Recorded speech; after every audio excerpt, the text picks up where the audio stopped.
This is the story of a man named Stanley. Stanley worked for a company in a big building where he was employee number 427. Employee number 427's job was simple. He sat at his desk in room 427 and he pushed buttons on a keyboard. Orders came to him through a monitor on his desk, telling him what buttons to push, how long to push them, and in what order.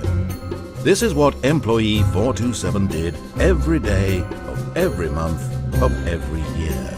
And although others might have considered it soul-rending, Stanley relished every moment that the orders came in, as though he had been made exactly for this job. And Stanley was happy. And then one day, something very peculiar happened. Something that would forever change Stanley. Something he would never quite forget. He had been at his desk for nearly an hour when he realized that not one single order had arrived on the monitor for him to follow. No one had showed up to give him instructions, call a meeting, or even say hi. Never in all his years at the company had this happened, this complete isolation. Something was very clearly wrong. Shocked, frozen solid, Stanley found himself unable to move for the longest time. But as he came to his wits and regained his senses, he got up from his desk and stepped out of his office. All of his co-workers were gone. What could it mean? Stanley decided to go to the meeting room. Perhaps he had simply missed a memo.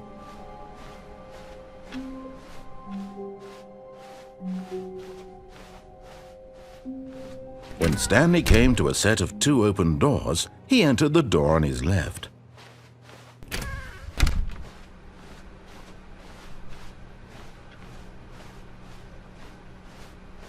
Yet there was not a single person here either.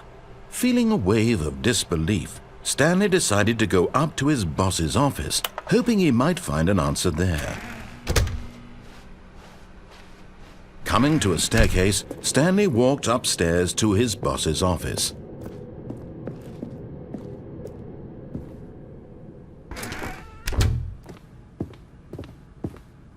Stepping into his manager's office, Stanley was once again stunned to discover not an indication of any human life.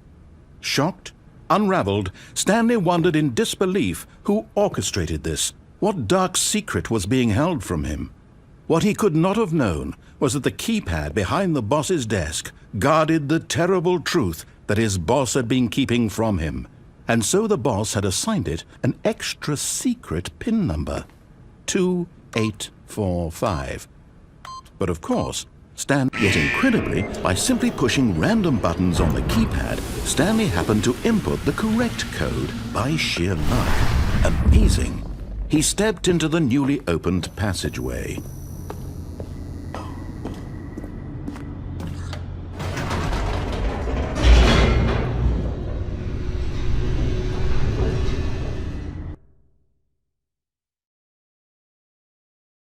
Descending deeper into the building, Stanley realized he felt a bit peculiar. It was a stirring of emotion in his chest, as though he felt more free to think for himself, to question the nature of his job. Why did he feel this now, when for years it had never occurred to him? This question would not go unanswered for long. Stanley walked straight ahead through the large door that read Mind Control Facility.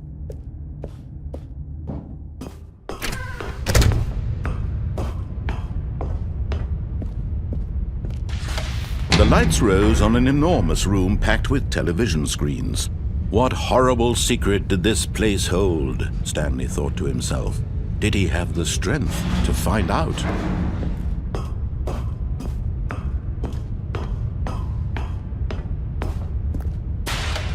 Now the monitors jumped to life, their true nature revealed. Each bore the number of an employee in the building, Stanley's co-workers. The lives of so many individuals reduced to images on a screen, and Stanley, one of them, eternally monitored in this place where freedom meant nothing.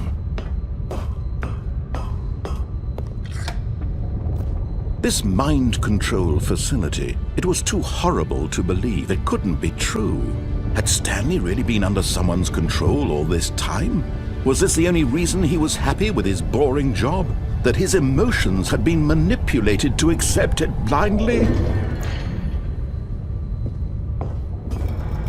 No, he refused to believe it. He couldn't accept it. His own life in someone else's control? Never! It was unthinkable. Wasn't it? Was it even possible? Had he truly spent his entire life utterly blind to the world? But here was the proof. The heart of the operation. Controls labeled with emotions. Happy, or sad, or content. Walking, eating, working. All of it monitored and commanded from this very place.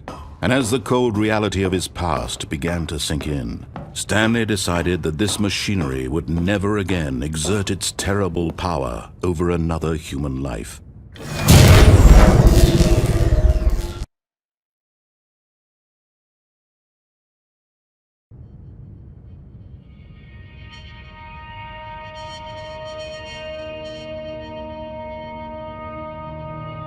Blackness, and a rising chill of uncertainty. Was it over? Yes! He had won! He had defeated the machine, unshackled himself from someone else's command. Freedom was mere moments away. And yet, even as the immense door slowly opened, Stanley reflected on how many puzzles still lay unsolved. Where had his co-workers gone? How had he been freed from the machine's grasp? What other mysteries did this strange building hold?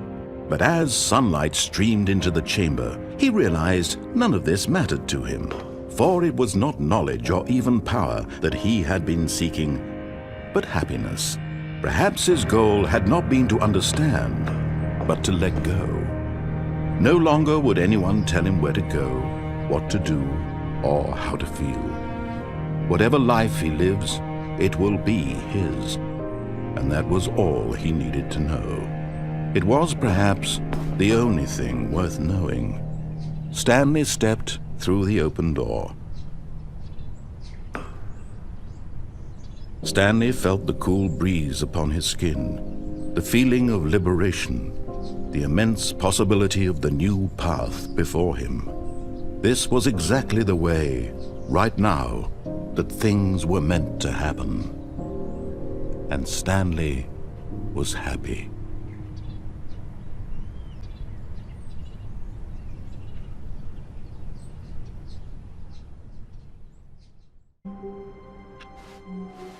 All of his co-workers were gone. What could it mean? Stanley decided to go to the meeting room. Perhaps he had simply missed a memo.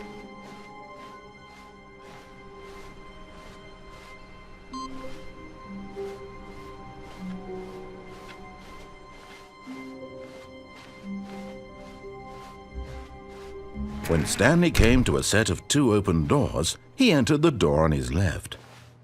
This was not the correct way to the meeting room, and Stanley knew it perfectly well. Perhaps he wanted to stop by the employee lounge first, just to admire it. Ah, yes, truly a room worth admiring. It had really been worth the detour after all, just to spend a few moments here in this immaculate, beautifully constructed room. Stanley simply stood here, drinking it all in.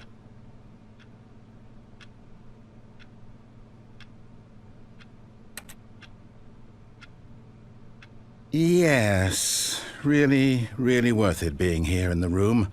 A room so utterly captivating that even though all your co-workers have mysteriously vanished, here you sit looking at these chairs and some paintings. Really worth it. But eager to get back to business, Stanley took the first open door on his left. Stanley was so bad at following directions, it's incredible he wasn't fired years ago.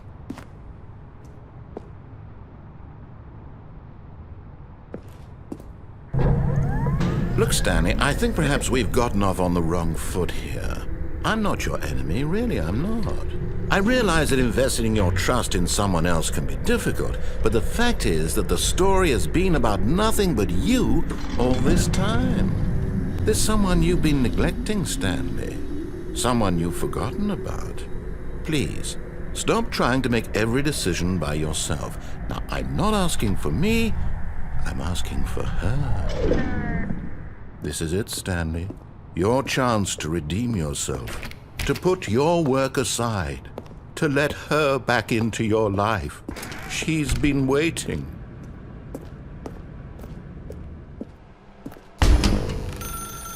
That's her, Stanley.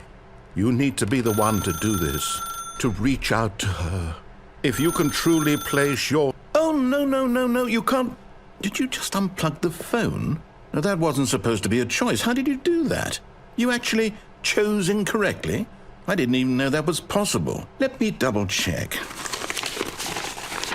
No, it's definitely here, clear as day. Stanley picks up the phone. He's taken to his apartment where he finds his wife, and the two pledge themselves to one another. Music comes in, fade to white, roll credits. Not picking up the phone is actually somehow an incorrect course of action. How is that even possible? None of these decisions were supposed to mean anything. I don't understand. How on earth are you making meaningful choices? What did you... Wait a second. Did I just see... No, that's not possible. I can't believe it. How had I not noticed it sooner? You're not Stanley. You're a real person. I can't believe I was so mistaken. This is why you've been able to make correct and incorrect choices. And to think I've been letting you run around in this game for so long. If you'd made any more wrong choices, you might have negated it entirely. It's as though you completely ignored even the most basic safety protocol for real-world decision-making. Or did you not grasp the severity of the situation? Well, I won't have that kind of risk on my watch. I'm going to stop the game for a moment so we can educate you properly on safe decision-making in the real world. Please observe this helpful instructional video. Choice. It's the best part of being a real person. But if used incorrectly, can also be the most dangerous.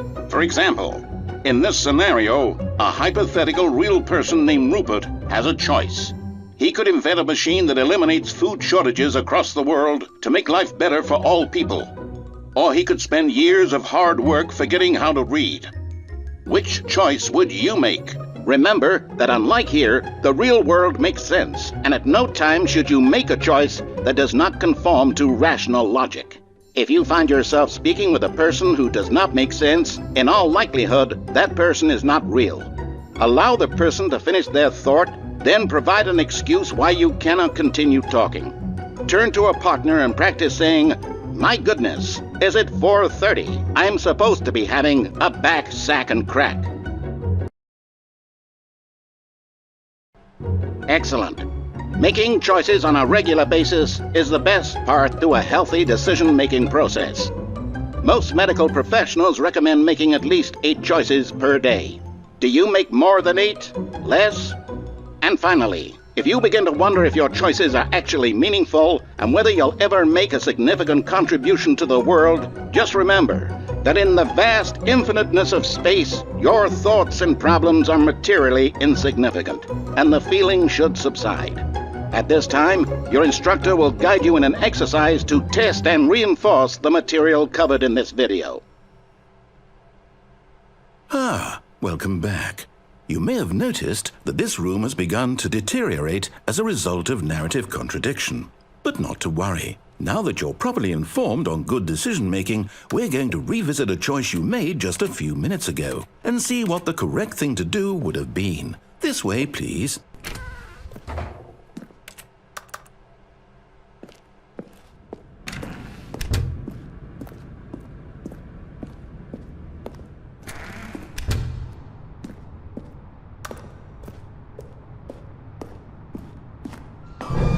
Now that we know your choices are meaningful, we can't have you jumping off the platform and dying. Imagine the main character dying senselessly halfway through the story. That story would make no sense at all. We just need to get you home as soon as possible before the narrative contradiction gets any worse. Unfortunately, it seems this place is not well equipped to deal with reality.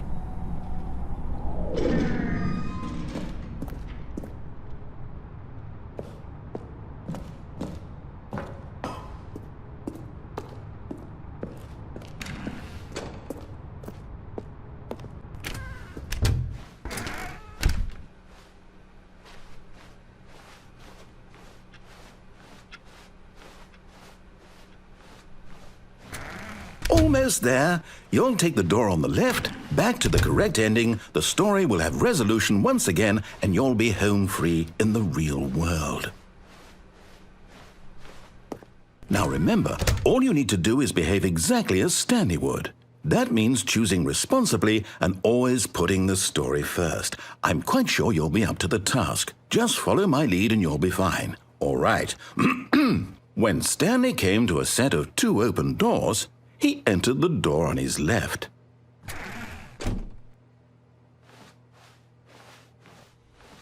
No! Why did you do that? Quickly, hurry back in the other direction. Perhaps we're not too late.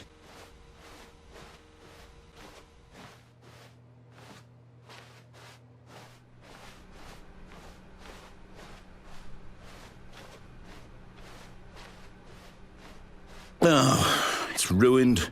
I can't believe, after everything we talked about, that my story, you've destroyed my work. Why? For what? What did you get out of that? What did you think was so special about seeing the game undone, left here like so much garbage? It's worthless now. And what am I supposed to do? Even if there were a way to continue, would it be worth it? To know that my story is now incorrect? How can I go back to that? I can't erase that knowledge. I'll have to live with it forever. Reliving its impossibility forever. I couldn't live that way. Is it better to shut the game down entirely? To willingly destroy all of my work? I don't know. What's the answer? What do I do? What do I do? What do I... No, I have to. I have to shut the game down. I have to. I have to.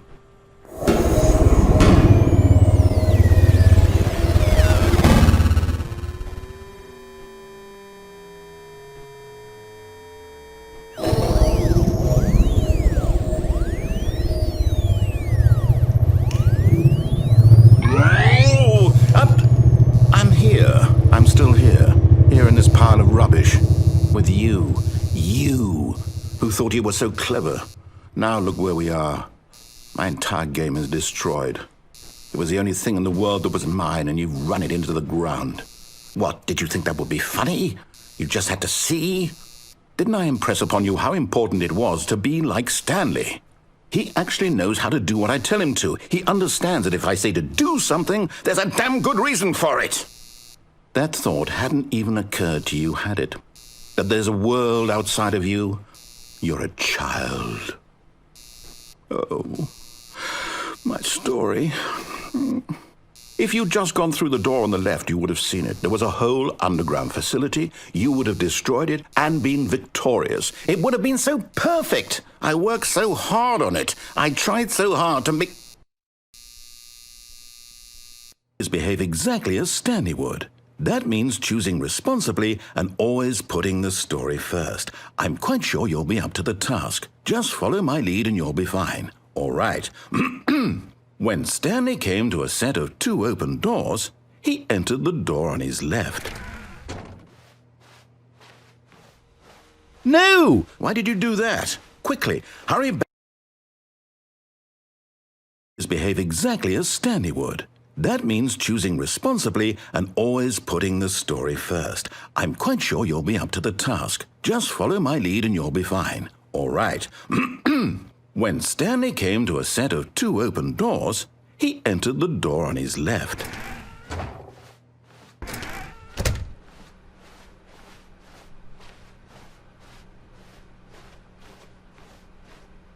Yet there was not a single person here either. Feeling a wave of disbelief, Stanley decided to go up to his boss's office, hoping he might find an answer there.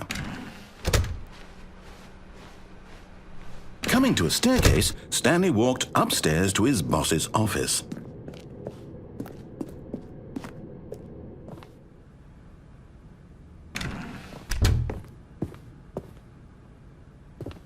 Stepping inside his manager's office, Stanley was once again stunned to discover not an indication of any human life. Shocked, unraveled, Stanley wondered in disbelief who orchestrated this, until he saw the door with a voice receiver next to it.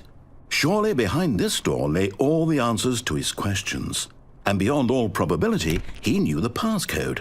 He had seen it on his boss's computer just last week. Nightshark 115. Was this the code to open the door? Would it still work? There was only one way to find out. Stanley had been trained never to speak up, but now he would draw from within himself the courage to face the unknown.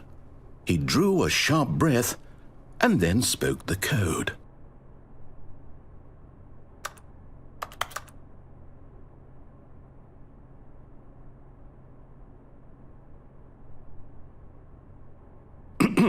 Stanley spoke the code.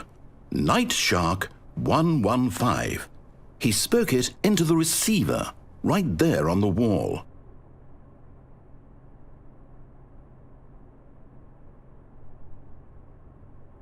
I'm sorry, is there a problem? You didn't mishear me, did you? Please speak the code into the receiver. Otherwise we can't get on with the story. This is a crucial step.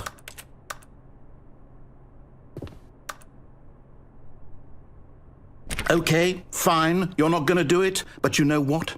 It's pretty humiliating to bring you this far, only for you to suddenly decide you have better things to do. I asked you for this one single thing, for your respect. The kind of respect Stanley shows for his choices. He knows what it means to take a story seriously. If you didn't want to see what I had to show you, then why did you come here? You had a choice, you know. You could have gone through the door on the right. You could have done whatever the hell you wanted over there. Why did you come this way? Speak. Say something to me. Explain yourself, you coward. You... When Stanley came to a set of 2 open doors, he entered the door on his left. Stanley? Hello? Are you... Is everything okay? Stanley, please. I need you to make a choice. I need you to walk through the door. Are you listening to me? Can you hear me? Is everything all right? Stanley, this is important. The story needs you. It needs you to make a decision. It cannot exist without you. Do you understand me? Whatever choice you make is just fine. They're both correct. You cannot be wrong here. We can work together. I'll accept whatever you do. I simply need you to take that step forward, please. Choose. Do something. Anything. This is more important than you can ever know. I need this. The story needs it. So, you hear me? Are you there? Are you listening to this? Stanley, are you there? Okay. It's okay, I can wait. You need time to decide. Time to make sure your choice is correct. That is the best choice. That's all right. I'll wait for you to decide what's the right thing to do. Take as much time as you need.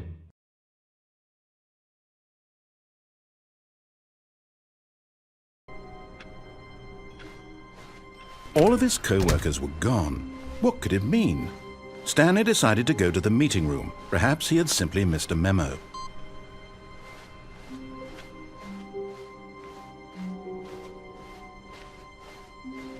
When Stanley came to a set of 2 open doors, he entered the door on his left.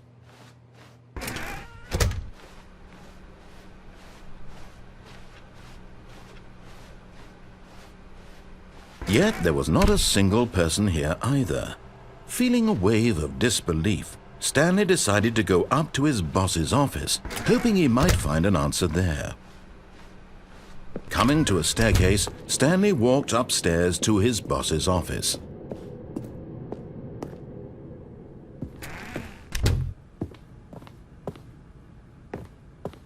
Stepping into his manager's office, Stanley was once again stunned to discover not an indication of any human life.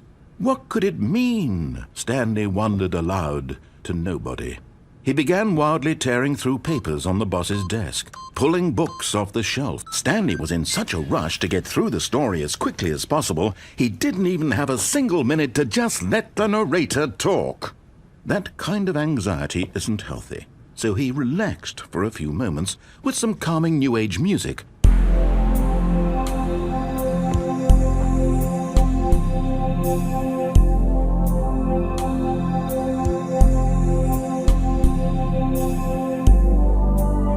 Feeling soothed and rejuvenated, Stanley calmly walked forward into the opened passageway.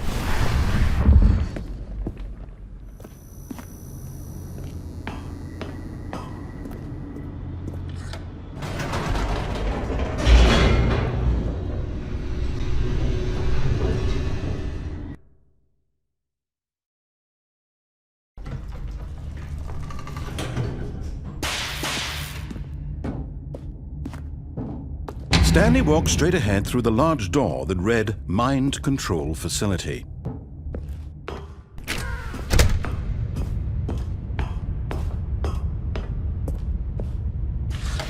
The lights rose on an enormous room packed with television screens. What horrible secret did this place hold? Stanley thought to himself. Did he have the strength to find out?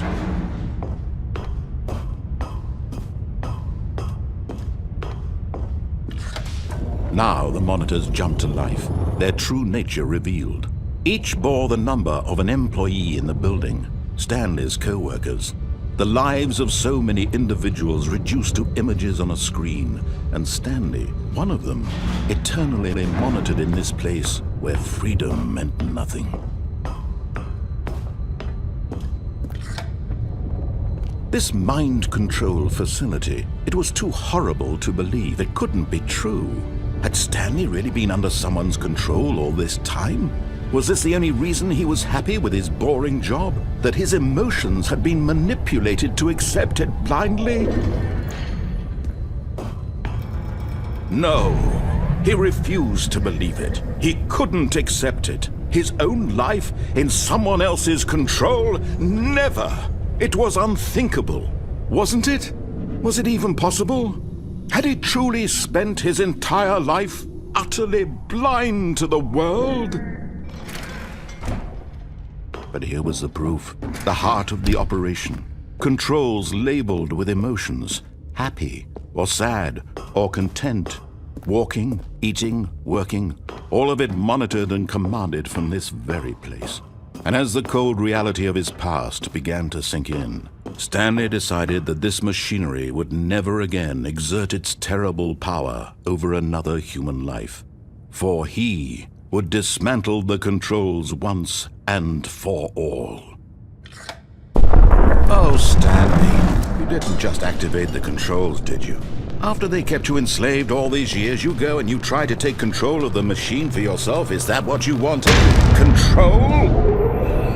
Oh, Stanley, I applaud your effort, I really do. But you need to understand, there's only so much that machine can do. You were supposed to let it go, turn the controls off, and leave. If you want to throw my story off track, you're going to have to do much better than that. I'm afraid you don't have nearly the power you think you do. For example, and I believe you'll find this pertinent, Stanley suddenly realized he had just initiated the network's emergency detonation system. In the event that this machine is activated without proper DNA identification, nuclear detonators are set to explode, eliminating the entire complex. How long until detonation then? Let's say, 2 minutes. Now this is making things a little more fun, isn't it, Stanley?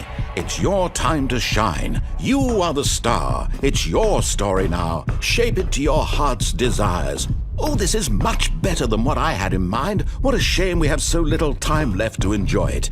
Mere moments until the bomb goes off. But what precious moments each one of them is. More time to talk about you, about me, where we're going, what all this means. I barely know where to start. What's that? You'd like to know where your co-workers are? A moment of solace before you're obliterated? All right, I'm in a good mood. You're gonna die anyway. I'll tell you exactly what happened to them. I erased them. I turned off the machine. I set you free. Of course, that was merely in this instance of the story. Sometimes when I tell it, I simply let you sit there in your office forever, pushing buttons endlessly and then dying alone. Other times, I let the office sink into the ground, swallowing everyone inside, or I let it burn to a crisp. I have to say this, though, this version of events has been rather amusing. Watching you try to make sense of everything and take back the control wrested away from you, it's quite rich. I almost hate to see it go. But I'm sure whatever I come up with on the next go-around will be even better. My goodness, only 34 seconds left. But I'm enjoying this so much. You know what? To hell with it. I'm going to put some extra time on the clock, why not? These are precious additional seconds, Stanley. Time doesn't grow on trees. Oh dear me, what's the matter, Stanley? Is it that you have no idea where you're going or what you're supposed to be doing right now? Or did you just assume when you saw that timer that something in this room was capable of turning it off? I mean, look at you. Running from button to button, screen to screen, clicking on every little thing in this room. These numbered buttons, no, these colored ones. Or maybe this big red button, or this door. Everything, anything, something here will save me. Why would you think that, Stanley? That this video game can be beaten? Won? Solved? Do you have any idea what your purpose in this place is? Stanley, you're in for quite a disappointment. But here's a spoiler for you. That timer isn't a catalyst to keep the action moving along. It's just seconds ticking away to your death. You're only still playing instead of watching a cutscene because I want to watch you for every moment that you're powerless. To see you made humble. This is not a challenge. It's a tragedy. You wanted to control this world, that's fine.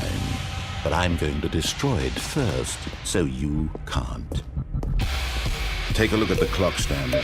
That's 30 seconds you have left to struggle. 30 seconds until a big boom and then nothing. No ending here, just you being blown to pieces. Will you cling desperately to your frail life, or will you let it go peacefully? Another choice. Make it count. Or don't. It's all the same to me, all a part of the joke. And believe me, I will be laughing at every second of your inevitable life from the moment we fade in until the moment I say, happily ever after.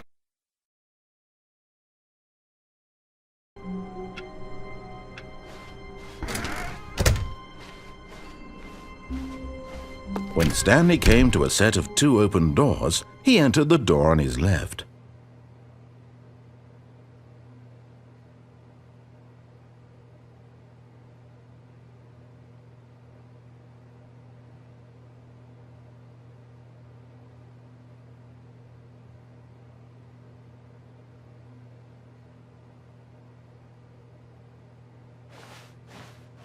This was not the correct way to the meeting room, and Stanley knew it perfectly well. Perhaps he wanted to stop by the employee lounge first, just to admire it. Wow, yes, this room. What a beautiful, but eager to get back to business, Stanley took the first open door on his left.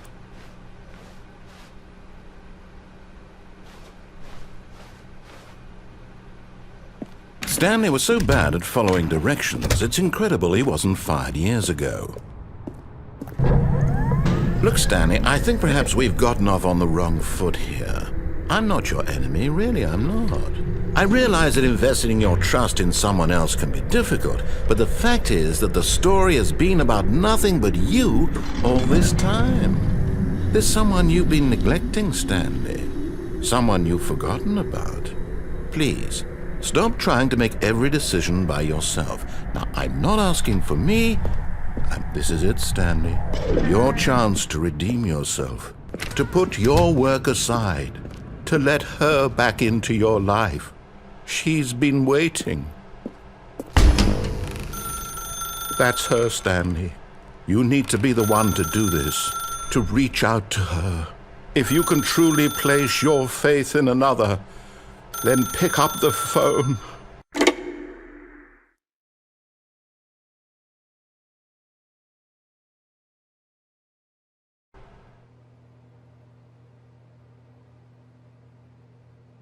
Oh, Stanley, is that you? Hold on, sweetie. Sorry to keep you waiting. I'm just pulling the bread out of the oven. All right. Okay, there we go. All right, now, I want you to come in and tell me all about your day. Gotcha! Oh, come on. Did you actually think you had a loving wife who'd want to commit their life to you? I'm trying to make a point here, Stanley. I'm trying to get you to see something. Come inside. Let me show you what's really going on here.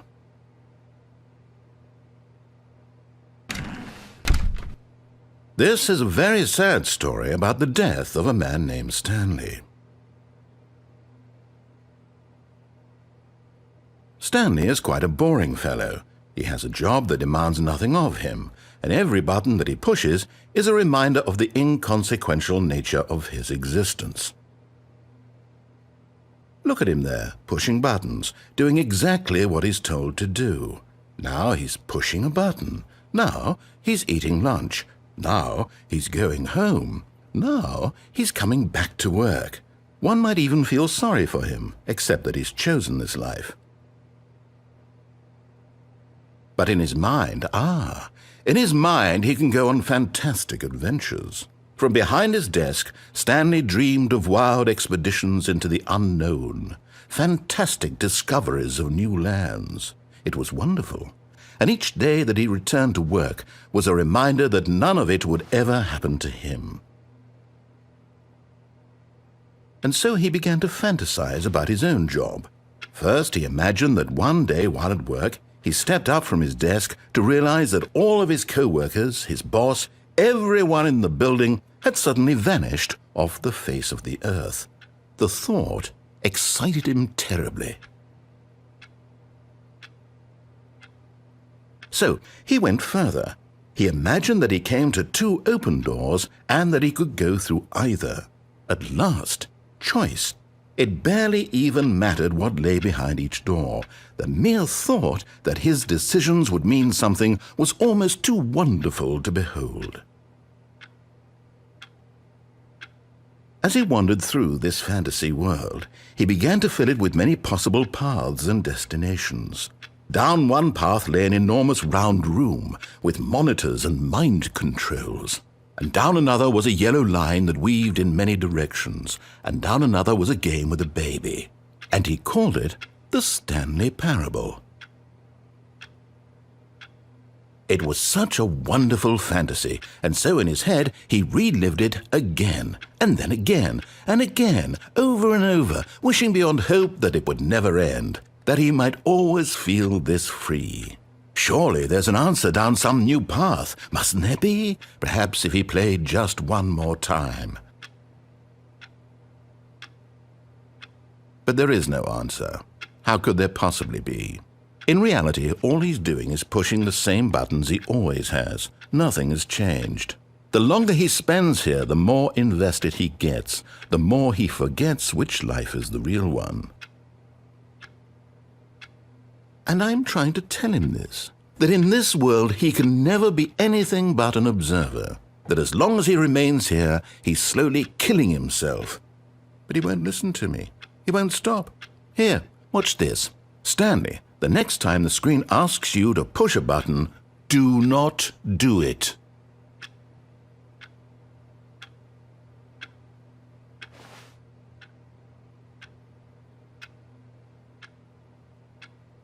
You see?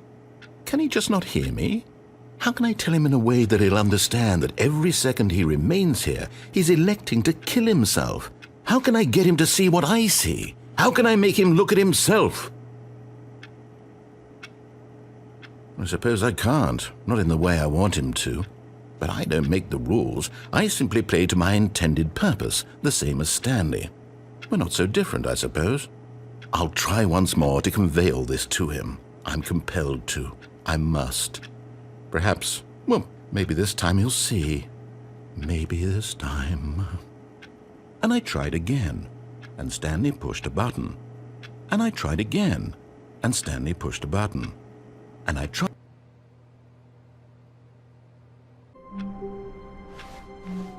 All of his co-workers were gone. What could it mean? Stanley decided to go to the meeting room. Perhaps he had simply missed a memo.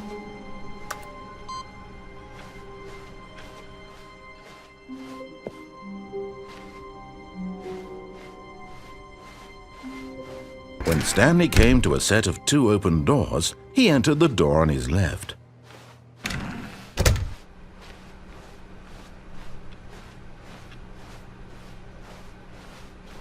Yet there was not a single person here either.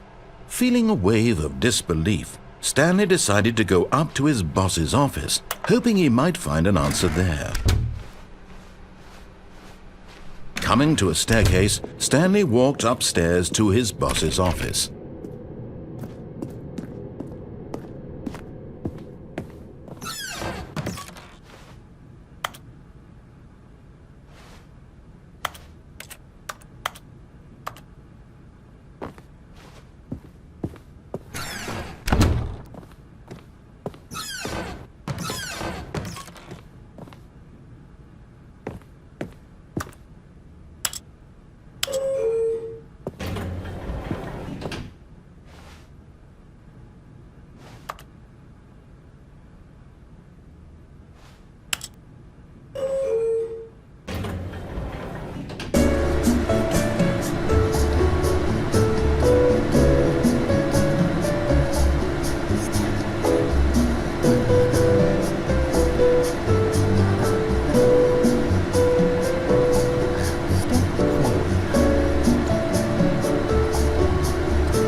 Stepping into his manager's office, Stanley was once again stunned to discover not an indication of any human life.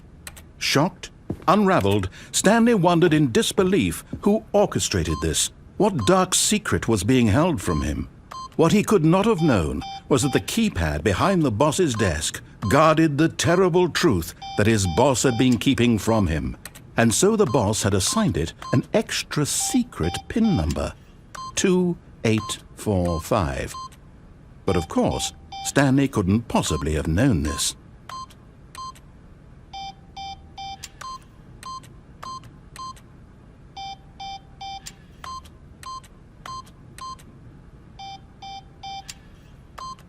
Stanley just sat around twiddling his thumbs. Trying to input anything on the device was useless, since he could never possibly know that the combination was 2845.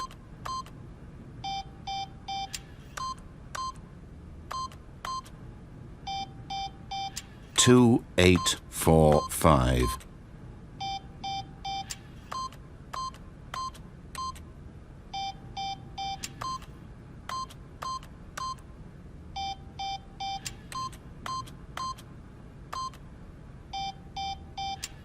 Forgot, but it turns out that the panel's emergency override kicked in, and the door just opened all by itself, and Stanley got the hell along with the story. Well, whoop-de-doo.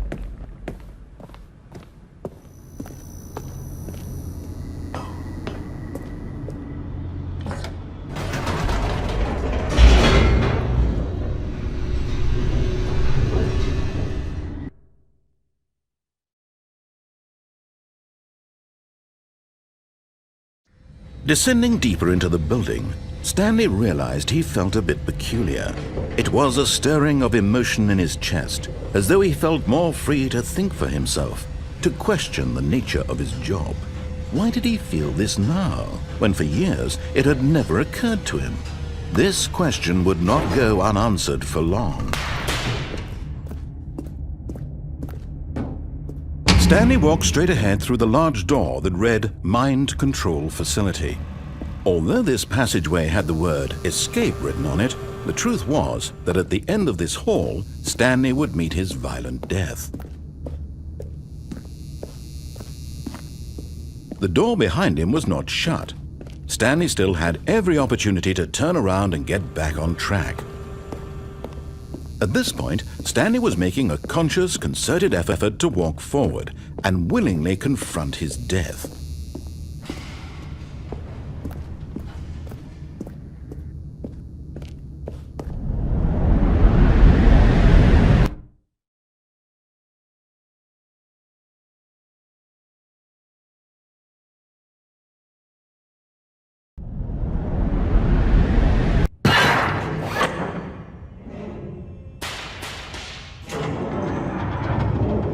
As the machine whirred into motion and Stanley was inched closer and closer to his demise, he reflected that his life had been of no consequence whatsoever. Stanley can't see the bigger picture. He doesn't know the real story, trapped forever in his narrow vision of what this world is. Perhaps his death was of no great loss, like plucking the eyeballs from a blind man. And so he resigned and willingly accepted this violent end to his brief and shallow life. Farewell, Stanley.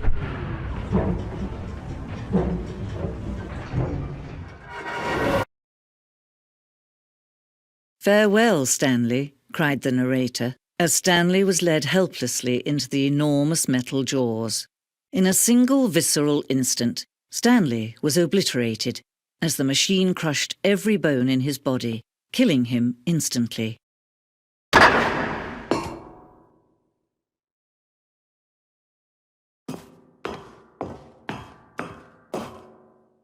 And yet it would be just a few minutes before Stanley would restart the game, back in his office, as alive as ever. What exactly did the narrator think he was going to accomplish? When every path you can walk has been created for you long in advance, death becomes meaningless, making life the same. Do you see now? Do you see that Stanley was already dead from the moment he hit start?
When Stanley came to the lift, he traveled upward to the power source at the top of the facility to end this injustice forever.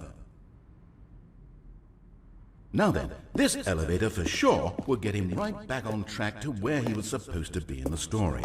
Now look closely, Stanley. See how it's impossible for the player to do anything in this room? Perfect example of poor level design, textbook mistake. It's the kind of thing you'd pick up on intuitively if you had even the most fundamental understanding of good and bad game design.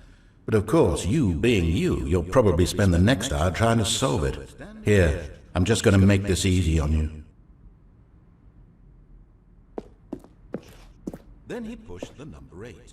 And finally, he pushed the number 9. Still nothing.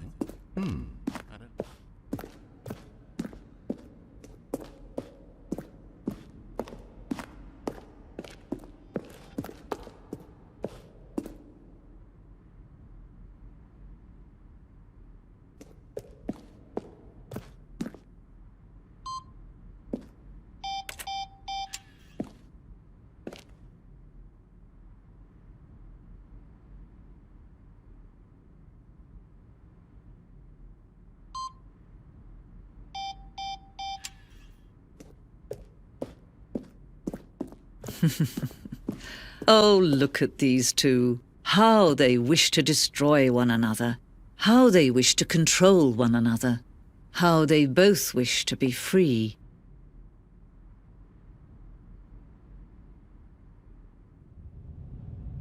Can you see? Can you see how much they need one another? No, perhaps not. Sometimes these things cannot be seen.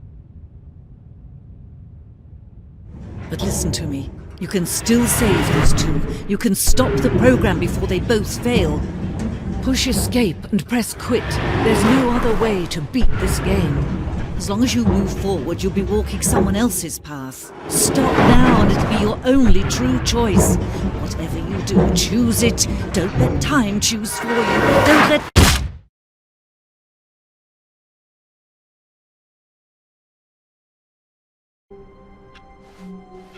All of his co-workers were gone. What could it mean? Stanley decided to go to the meeting room. Perhaps he had simply missed a memo.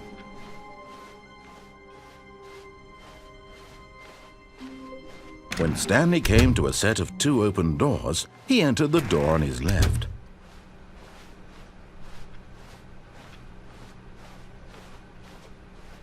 Yet there was not a single person here either. Feeling a wave of disbelief, Stanley decided to go up to his boss's. Coming to a staircase, Stanley walked upstairs to his boss's office.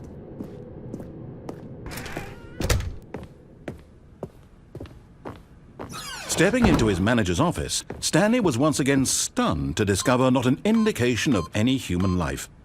Stanley was in such a rush to get through the story as quickly as possible, he didn't even have a single minute to just let the narrator talk. That kind of anxiety isn't healthy, so he relaxed for a few moments with some calming New Age music.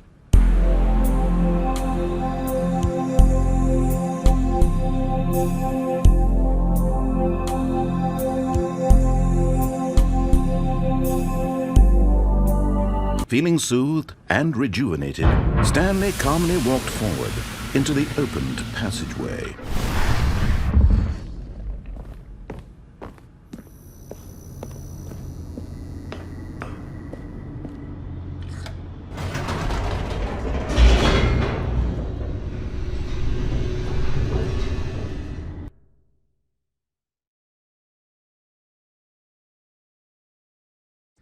Descending deeper into the building, Stanley realized he felt a bit peculiar. It was a stirring of emotion in his chest, as though he felt more free to think for himself, to question the nature of his job. Why did he feel this now, when for years it had never occurred to him? This question would not go unanswered for long. Stanley walked straight ahead through the large door that read Mind Control Facility.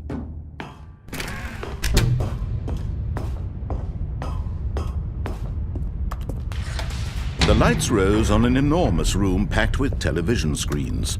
What horrible secret did this place hold? Stanley thought to himself. Did he have the strength to find out? Aha! You've made it to the bottom of the mind control facility. Welcome! You see, back when the Stanley Parable first launched in 2013, getting to the bottom of the mind control facility was a bug that we simply didn't catch during development. And you all sent us lots of photos of it on Twitter and acted very superior about it. And you're all very, very clever. Good for you. Anyway, when it came time to update the game, we knew that we had to do something about this little goof of ours. So here you go. New content. You can call it the bottom of the mind control room ending, if that enhances your perception of the value of these updates. Isn't that what you crave? New content? Always more content, more, more. And I'm here to give it to you. I'm here to make it seem like we really covered every nook and cranny of the game with secrets and Easter eggs. How about this? We wrote a new piece of music just for this section. You won't hear it anywhere else in the game. It's a secret that's just for you. That's how special you are. We call this track, Good Job You've Made It to the Bottom of the Mind Control Facility. Well done.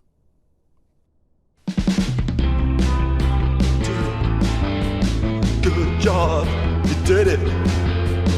Good job. 3, 2, 1. Good job, you made it to the bottom of the mind control facility. You jumped on the catwalk. You should have been careful. You should have been careful. It used to be a bug, but now it's an ending. Now it's an ending. I believe in you. I believe in your ability to cross this barrier and chase your dreams. But railings don't mean anything. Good job, you did it. Good job, you did it. Good job, you did it. Good job, you did it. Good job, you did it. Good job, you did it. Good job, you did it. Good job, you did it. Good job, you did it. Good job, you did it.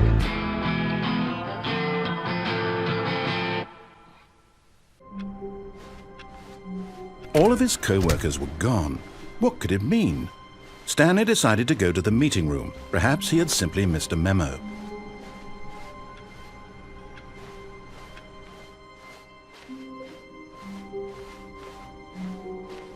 When Stanley came to a set of 2 open doors, this was not the correct way to the meeting room, and Stanley knew it perfectly well. Perhaps he wanted to stop by the employee lounge first, just to admire it. The lounge was sublime, a work of art. What was it about this room that called so deeply and so personally to Stanley? Its grace? Its subtle charm? No. Stanley knew it was something deeper, something darker.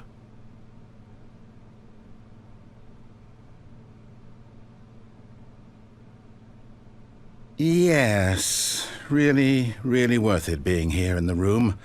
A room so utterly captivating that even though all your co-workers have mysteriously vanished, here you sit looking at these chairs and some paintings. Really worth it. But eager to get back to business, Stanley took the first open door on his left. Stanley was so bad at following directions, it's incredible he wasn't fired years ago. Look, Stanley, I think perhaps we've gotten off on the wrong foot here. I'm not your enemy, really, I'm not. I realize that investing your trust in someone else can be difficult, but the fact is that the story has been about nothing but you all this time. There's someone you've been neglecting, Stanley. Someone you... What? Really? I was in the middle of something. Do you have zero consideration for others? Are you that convinced that I want something bad to happen to you? Why, I don't know how to convince you of this, but I really do want to help you, to show you something beautiful. Look, let me prove it. Let me prove that I'm on your side. Give me a chance. Now listen carefully, this is important. Stanley walked through the red door.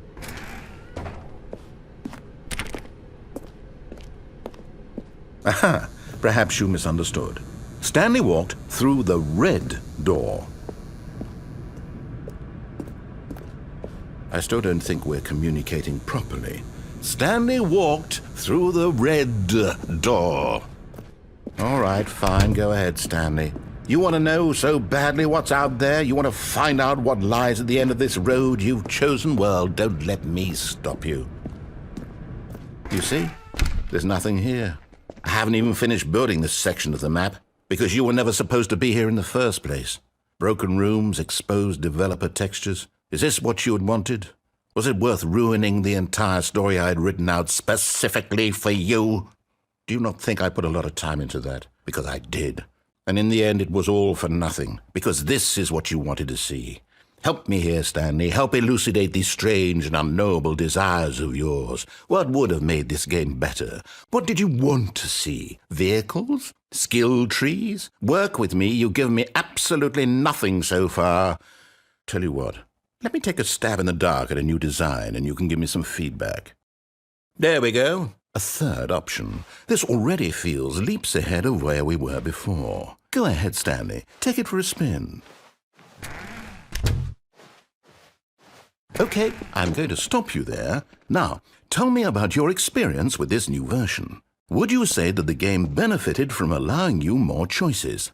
Feel free to be honest. I'm looking for some real critical feedback here. A 1? I mean, I can understand if you had reservations, you saw ways the game could be improved to more fully express itself mechanically and artistically, but a 1? That's not even helpful. What am I supposed to do with that? But I guess it isn't my place to judge. Here, based on the data from your previous playthrough, I've compiled a new version. And to be perfectly candid, I think I've knocked it out of the park with this one. Let's take a look.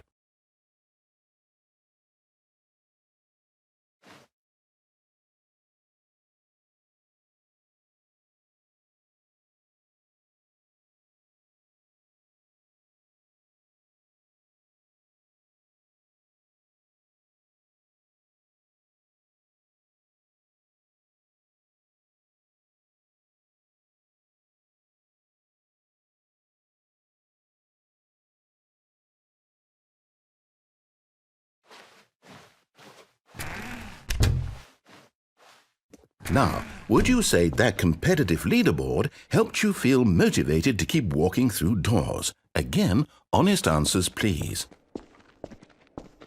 Hey, I nearly forgot. I've got a prototype of a new game I've been working on, and now would be a lovely opportunity to give it some playtesting.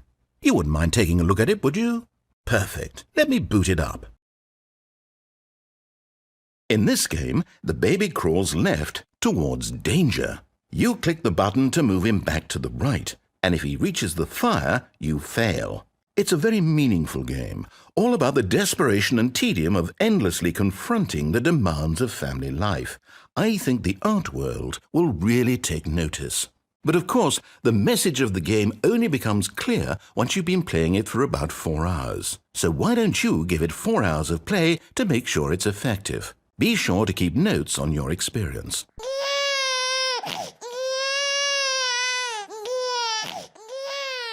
You heartless bastard.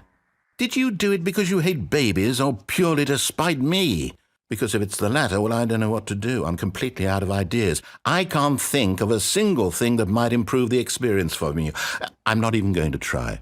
I'm out. I'm done. It's over. Thank you for playing. Your input was extremely valuable. Oh, hey, since my game was so awful, why don't we play someone else's game, just to ease the pain? Let's see. What do we have here?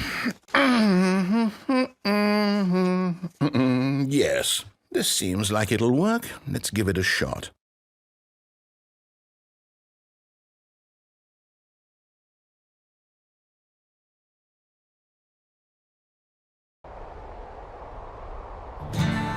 Aha! Fascinating. What do you think this game is about, Stanley? What's our backstory? What is our motivation? Well, it seems obvious to me that you are meant to play as a creepy man spying on innocent civilians below you from up high in your creep tower, perhaps for some sort of twisted erotic purpose.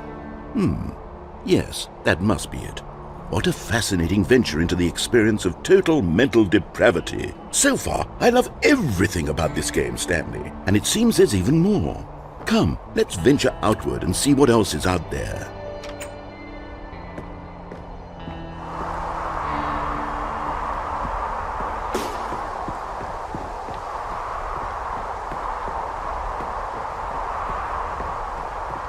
Oh no. No, it can't be. It is. It's an open world game. Good God, quickly block it off. Oh, thank goodness, Stanley. What a close call. You nearly wandered off into that thing. That big, open, just wandering around. No right or wrong directions. No path to follow. You can just go in any... Oh, thank heavens we avoided it. We're out of the woods now, Stanley. Okay, I'm going to get us out of here. Let's find another game. Preferably something with walls. Something with nice, big, insurmountable walls. Okay, I think this will be just the thing.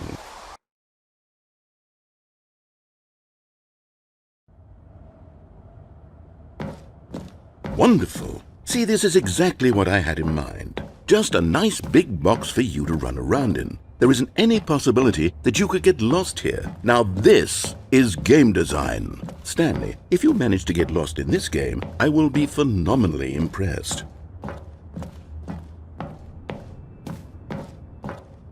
Okay, so what exactly do we do here? Let's see. There are lots of cars here in the back, but obviously there's no racetrack. Okay, I'm seeing that there's a ball of some kind back here. Is this game sports ball? Stanley, I think it's sports ball. Oh, what fun. We shall run the bases and do a touchdown together? Yes, I think surely we must. Okay, Stanley, here's the ball. Have fun.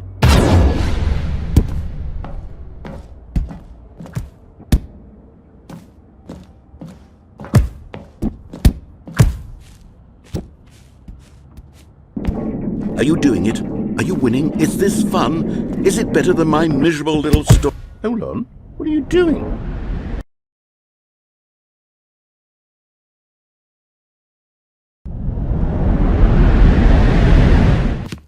Stanley, don't do that. I can't follow you there. I can't help you. How will you write a story without me? You can't do it. You know that. Stanley, come back. We still have so much...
I wonder what he found. If what he wanted was to be the leading man in his own story, well, perhaps he's gotten it, down in wherever he is right now. I wonder if he's happy with his choice, and if he's learned the heavy cost that comes with it. He'll understand soon what I was trying to tell him. He needs me. Someone who will wrap everything up at the end, to make sense out of the chaos and the fear and the confusion. That's who I am. That is what I mean to this world. Oh, yes. Yes, I'll be back. There's no other way. Once this ends, after it all comes to a close, then I'll be back. The end will be here soon. Very soon. I can wait.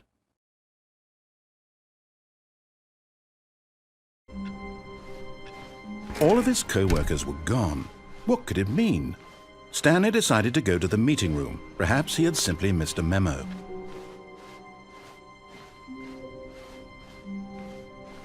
When Stanley came to a set of 2 open doors, he entered the door on his left.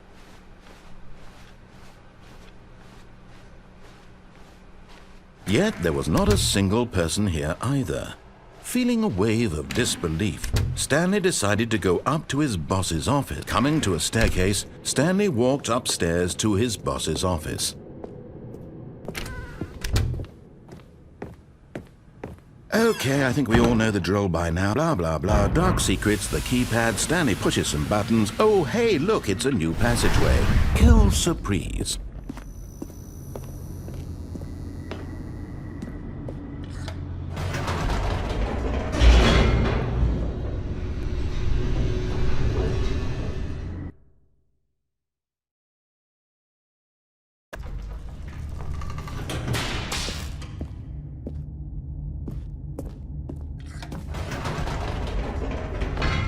Whoops. Nope. Never mind. Stanley actually got back into the elevator and went back up. Silly me. Why did Stanley do that when he knew that it would just lead back to his boss's office? Well, that's a great question. I just can't wait to find out.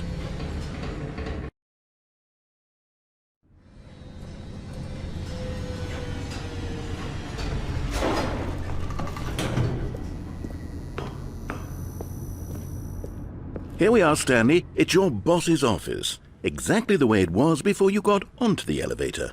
It's still just exactly what it is. What a decision you've made to come up here and look at the office again. This has fleshed out the plot of the story in new and fascinating ways I could have never anticipated. It's that keen eye for storytelling that you have, an incisive rapid fire of critical plot points, one after the other, weaving a rich tapestry of uncompromising narrative. Wow! I'm bolted to the edge of my seat. Incredible.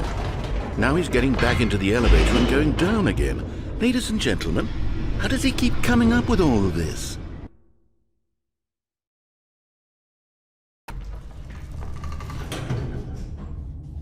Surely this time Stanley will walk forward into the spooky corridor, won't he?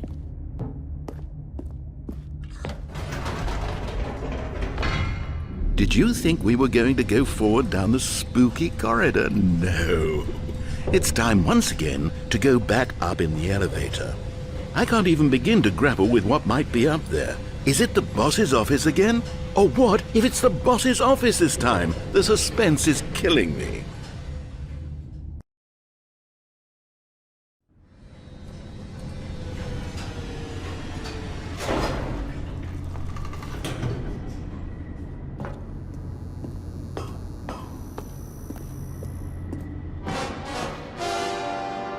Oh my God. It's the boss's office. This absolutely changes everything for me. Give me a time out here for a minute while I process this.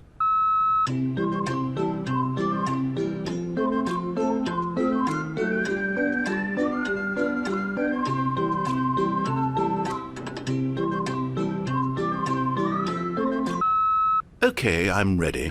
I'm prepared to embrace this stunning revelation and to move forward with... No! No, wait! No! I need more time to process.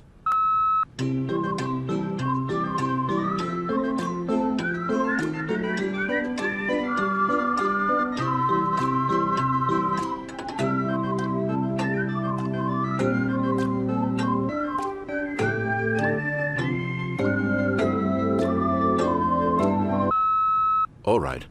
I have fully come to terms with it. I have made space in my worldview for this astonishing new reality. As before, I turn to your expert eye for gripping narrative, Master Stanley. Of course. Going back down in the elevator. How did I not anticipate it?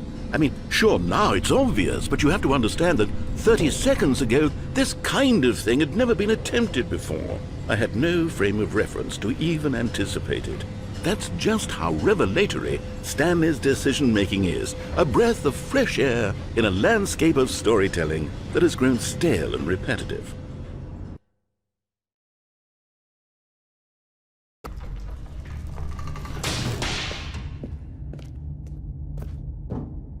Stanley walked straight ahead through the large door that read Mind Control Facility.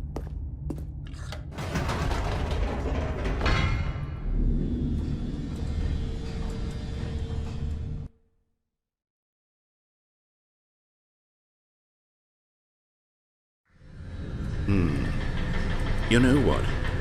I've just thought of something. Hold on, let's stop for a moment. Don't you realize? It's the anticipation, Stanley. You and I, we have no way of knowing what will be at the top of this elevator. But the suspense, the agony of waiting and anticipating and having to guess, that's the real thrill. Oh, I simply don't want to let that feeling go. It's so precious, so fleeting. Why don't we take this elevator ride nice and slow? There we go. Isn't this so much more exciting? You know, Stanley, it seems like nowadays the only thing that audiences want is to be shocked as loudly and frequently as possible. They want big, explosive moments flung right in their faces from the very moment that things get started. But where's the tension? Where's the trust in the audience to build a slow and nuanced appreciation for the story, the characters? Why aren't we given time to imagine the surprises, to have to think and to anticipate and then to marvel at the eventual reveal?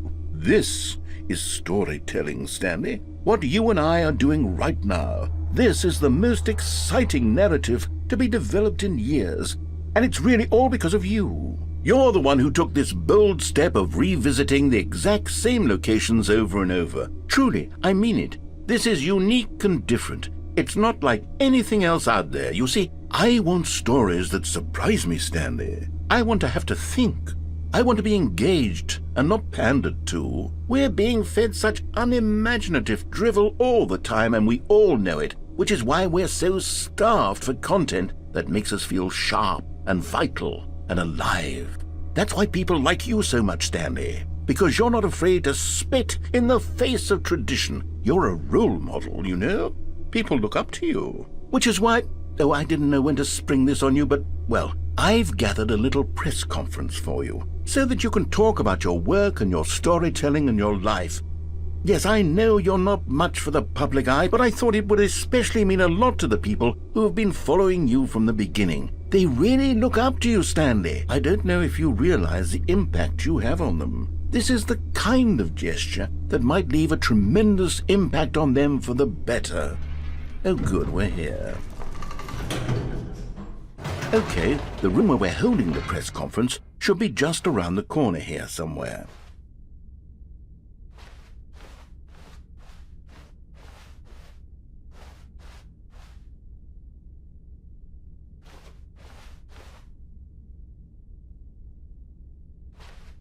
Ah, yes, here it is, just through this door.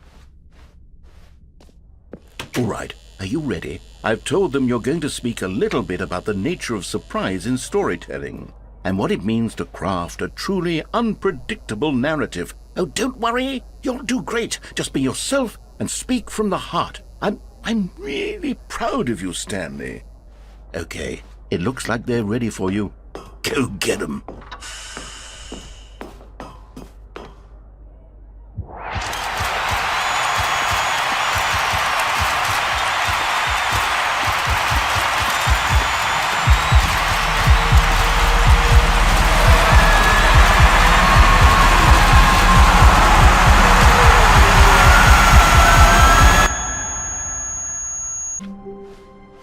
All of his co-workers were gone. What could it mean? Stanley decided to go to the meeting room. Perhaps he had simply missed a memo.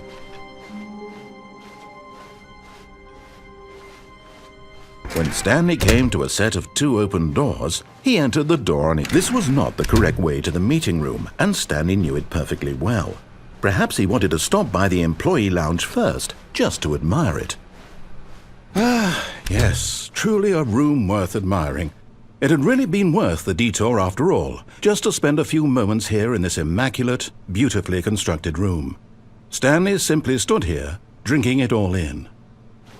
But eager to get back to business, Stanley took the first open door on his left. And so he detoured through the maintenance section, walked straight ahead to the opposite door, and got back on track. Yet there was not a single person here either.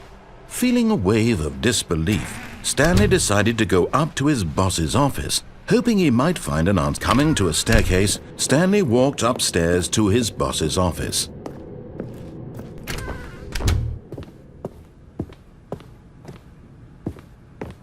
Stepping into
Good morning.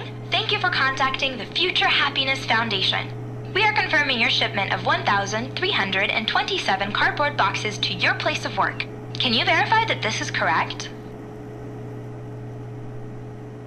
Excellent. Your order will arrive shortly. Thank you again for contacting the Future Happiness Foundation.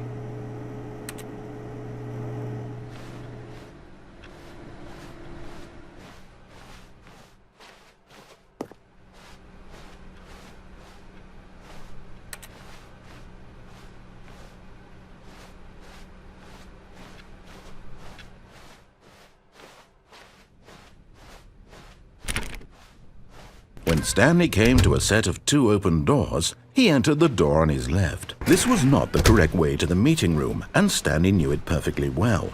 Perhaps he wanted to stop by the employee lounge first, just to admire it. Standing now in this incredible room, Stanley for the first time understood true happiness. Then the feeling went away, and he felt sad again. Then it came back, and lingered for a minute or two. Now it's only half there. Just a kind of, tingle. But eager to get back to business, Stanley took the first open door on his left. Stanley was so bad at following directions, it's incredible he wasn't fired years ago. Look, Stanley, I think perhaps we've gotten off on the wrong foot here. I'm not your enemy, really, I'm not. I realize that investing your trust in someone else can be difficult, but the fact is that the story has been about nothing but you all this time. There's someone you've been neglecting, Stanley. Someone you... What? Really? I was in the middle of something. Do you have zero consideration for others? Are you that convinced that I want something bad to happen to you? Why, I don't know how to convince you of this, but I really do want to help you, to show you something beautiful. Look, let me prove it. Let me prove that I'm on your side. Give me a chance. Now listen carefully, this is important. Stanley walked through the red door. Oh, thank God you are willing to listen to me. Do you see that I really have wanted you to be happy all this time? The problem is all these choices. The two of us always trying to get somewhere that isn't here. Running and running and running, just the way you're doing right now. Don't you see that it's killing us, Stanley? I want it to stop. We would both be so much happier if we just stopped. And I think I have a solution. Here, let me show you.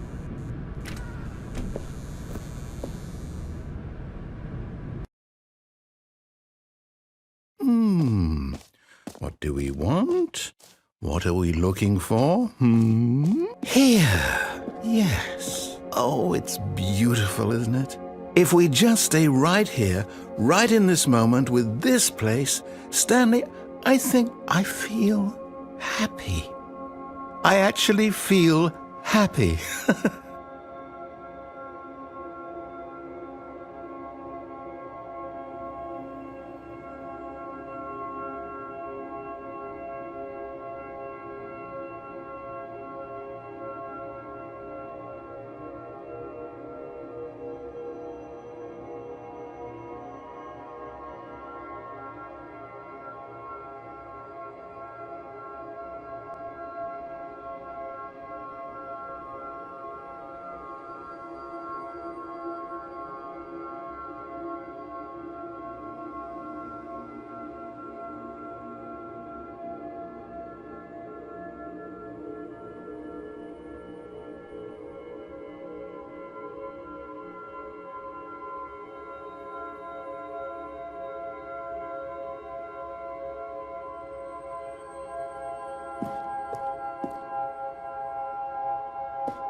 No, wait. Where are you going? Oh, no. Stay away from those stairs. If you hurt yourself, if you die, the game will reset. We'll lose all of this. Please, no, Stanley, let me stay here. Don't take this from me. Please, Stanley. No! Oh, no. No, what are you doing, Stanley? Please, I'm asking you not to take this away from me. I can't go back to what I was before. If you die, we'll both go back. Why are you doing this?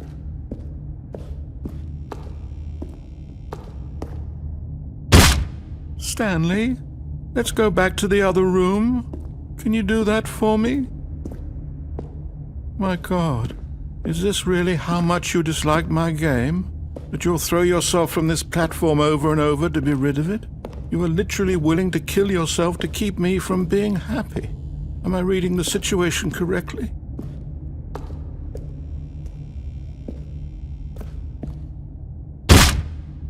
Or maybe you're just getting a kick out of it. I don't know anymore. I just wanted us to get along. But I guess that was too much to ask. It looks like you wanted to make a choice after all. Well, this one is yours.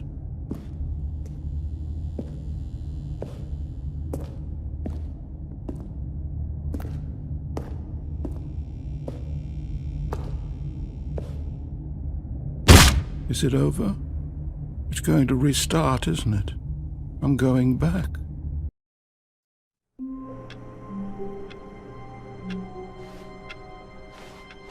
All of his co-workers were gone. What could it mean? Stanley decided to go to the meeting room. Perhaps he had simply missed a memo.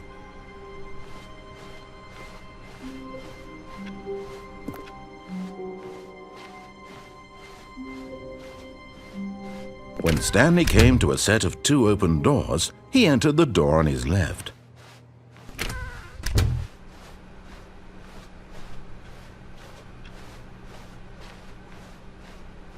Yet there was not a single person here either.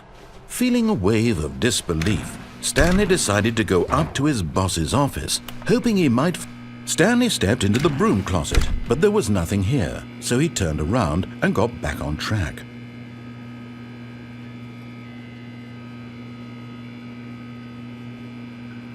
There was nothing here. No choice to make, no path to follow, just an empty broom closet. No reason to still be here.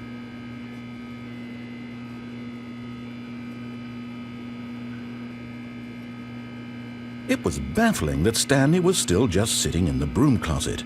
He wasn't even doing anything. At least if there was something to interact with, he'd be justified in some way. As it is, he's literally just standing there doing sweet FA.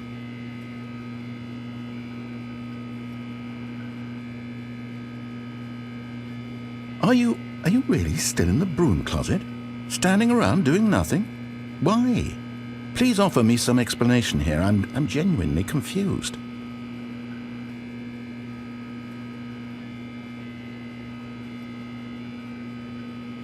You do realize there's no choice or anything in here, right?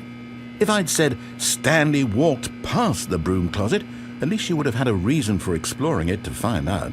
But it didn't even occur to me because literally this closet is of absolutely no significance to the story whatsoever. I never would have thought to mention it.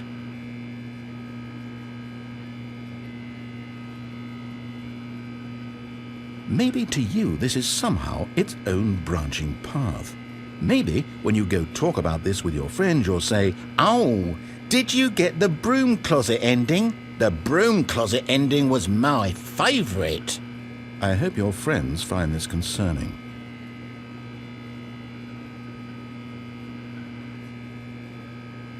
Stanley was fat and ugly and really stupid. He probably only got the job because of a family connection. That's how stupid he is. That or with drug money.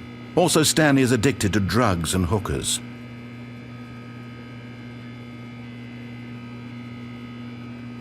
Well, I've come to a very definite conclusion about what's going on right now. You're dead. You got to this broom closet, explored it a bit, and were just about to leave because there's nothing here, when a physical malady of some sort shut down your central nervous system and you collapsed on the keyboard.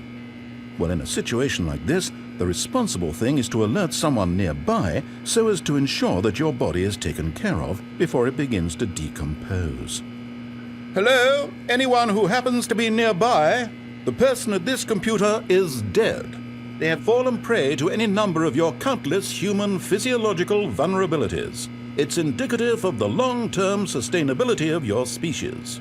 Please remove their corpse from the area and instruct another human to take their place, making sure they understand basic first-person video game mechanics and filling them in on the history of narrative tropes in video gaming, so that the irony and insightful commentary of this game is not lost on them. All right, when you've done that, just step out into the hallway. Ah, second player. It's good to have you on board. I guarantee you can't do any worse than the person who came before. Coming to a staircase, Stanley walked upstairs to his boss's office.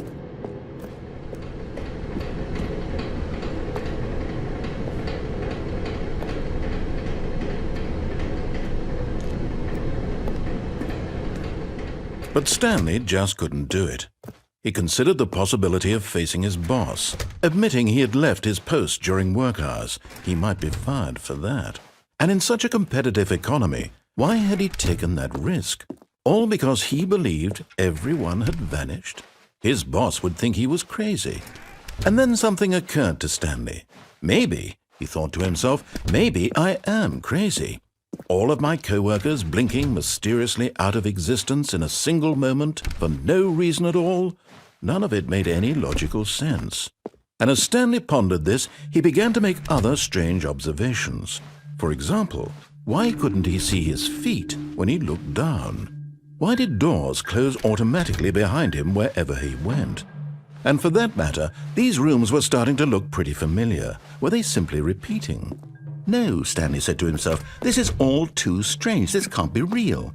And at last, he came to the conclusion that had been on the tip of his tongue. He just hadn't found the words for it.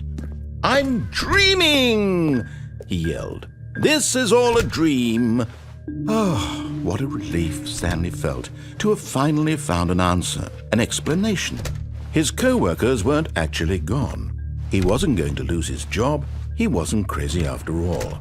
And he thought to himself, I suppose I'll wake up soon. I'll have to go back to my boring real-life job pushing buttons. I may as well enjoy this while I'm still lucid.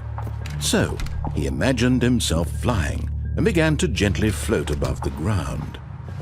Then he imagined himself soaring through space on a magical starfield, and it too appeared. It was so much fun, and Stanley marveled that he had still not woken up. How was he remaining so lucid? And then perhaps the strangest question of them all entered Stanley's head. One he was amazed he hadn't asked himself sooner. Why is there a voice in my head dictating everything that I'm doing and thinking? Now the voice was describing itself being considered by Stanley, who found it particularly strange. I'm dreaming about a voice describing me, thinking about how it's describing my thoughts, he thought. And while he thought it all very odd and wondered if this voice spoke to all people in their dreams, the truth was that, of course, this was not a dream. How could it be? Was Stanley simply deceiving himself, believing that if he's asleep he doesn't have to take responsibility for himself? Stanley is as awake right now as he's ever been in his life. Now, hearing the voice speak these words was quite a shock to Stanley.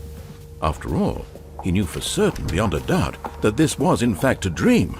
Did the voice not see him float and make the magical stars just a moment ago? How else would the voice explain all that? This voice was a part of himself too. Surely, if he could just... He would prove it. He would prove that he was in control, that this was a dream. So he closed his eyes gently, and he invited himself to wake up. He felt the cool weight of the blanket on his skin, the press of the mattress on his back, the fresh air of a world outside this one. Let me wake up, he thought to himself. I'm through with this dream. I wish it to be over. Let me go back to my job. Let me continue pushing the buttons. Please, it's all I want. I want my apartment, and my wife, and my job. All I want is my life exactly the way it's always been. My life is normal. I am normal. Everything will be fine. I am okay.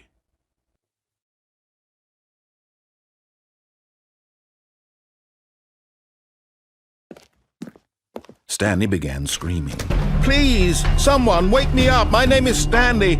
I have a boss. I have an office. I am real. Please, just someone tell me I am real. I must be real. I must be. Can anyone hear my voice? Who am I? Who am I? And everything went black.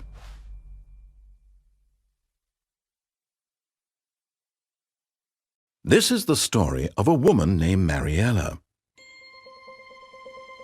Mariella woke up on a day like any other. She arose, got dressed, gathered her belongings, and walked to her place of work. But on this particular day, her walk was interrupted by the body of a man who had stumbled through town talking and screaming to himself, and then collapsed dead on the sidewalk. And although she would soon turn to go call for an ambulance, for just a few brief moments she considered the strange man. He was obviously crazy. This much she knew. Everyone knows what crazy people look like. And in that moment, she thought to herself how lucky she was to be normal. I am sane. I am in control of my mind. I know what is real and what isn't. It was comforting to think this, and in a certain way, seeing this man made her feel better. But then she remembered the meeting she had scheduled for that day. The very important people whose impressions of her would affect her career, and by extension, the rest of her life. She had no time for this, so it was only a moment that she stood there, staring down at the body. And then she turned and ran.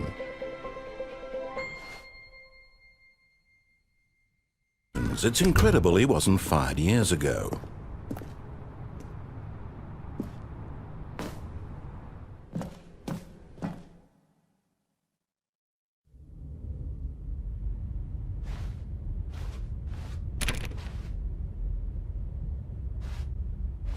Stanley had now gotten himself so far off the beaten path that it seemed the office had begun so far off the beaten path that it seemed the office had begun so far off the beaten path that it seemed the office had begun so far off the beaten path that it seemed the office had begun so far off the beaten path that it seemed the office had begun so far off the beaten path that it seemed the office had begun so far off the beaten path that it seemed the office had begun. You didn't think I was actually just a recording, did you? What a silly and trite explanation that would be. All the back and forth between you and me, all the absurd adventures we've been through, and it all turns out I'm just a tape recording? It was all just in Stanley's head. I bet that's the kind of twist you think is revelatory. I bet each and every time you watch a movie where it turns out all to be in the main character's imagination, you must absolutely bolt off the couch in pure shock at the phenomenal and intricate storytelling. It must be so simple to be you. Life being an unending waterfall of surprises and delights. How much more exciting you must find the world than the rest of us do. Now I've become sad. Look what you've done to me. This is all your fault.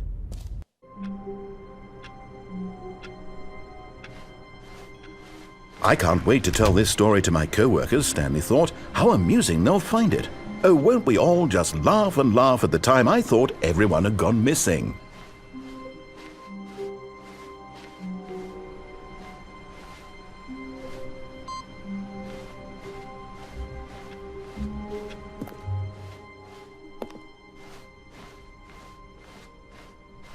When Stanley came to a set of 2 open doors, this was not the correct way to the meeting room, and Stanley knew it perfectly well. Perhaps he wanted to stop by the employee lounge first, just to admire it. Ah, yes, truly a room worth admiring. But eager to get back to business, Stanley took the first open door on his left. Stanley was so bad at following directions, it's incredible he wasn't fired years ago. Look, Stanley, I think perhaps we've gotten off on the wrong foot here. But in his eagerness to prove that he is in control of the story and no one gets to tell him what to do, Stanley leapt from the platform and plunged to his death. Good job, Stanley. Everyone thinks you are very powerful.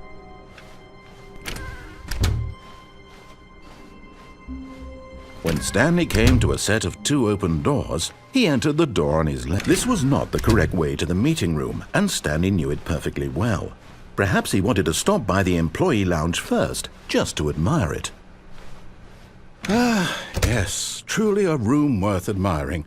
It had really been worth the detour after all. But eager to get back to business, Stanley took the first open door on his left. Stanley was so bad at following directions, it's incredible he wasn't fired years ago. Oh, well, look who's got cold feet. Sorry to break it to you, Stanley, but that lift isn't coming back. You'd best either get comfortable right here on this platform, or test your luck by jumping to the floor below. You know what? Looking at it now, it's not that far to the bottom floor. I bet you can make it. Whoops. Looks like I was wrong. How clumsy of me.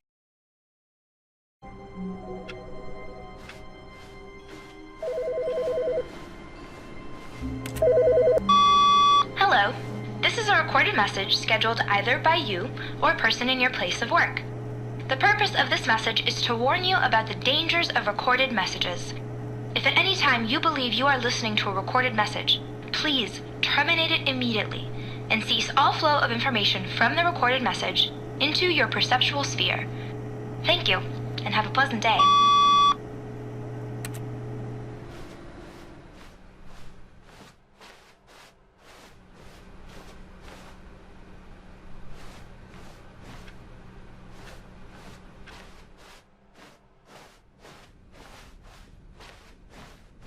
When Stanley came to a set of 2 open doors, he entered the door. This was not the correct way to the meeting room, and Stanley knew it perfectly well. Perhaps he wanted to stop by the employee lounge first, just to admire it. The lounge was grand, majestic, perhaps too majestic, like a combination of a much smaller version and a much larger version of this exact room. It all made Stanley uncomfortable. and he started to bleed a little. This made him smile. At last, proof that he was human.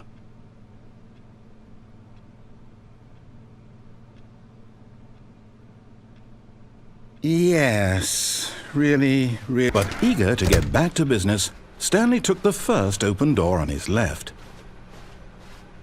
And so he detoured through the maintenance section, walked straight ahead to the opposite door, and got back on track.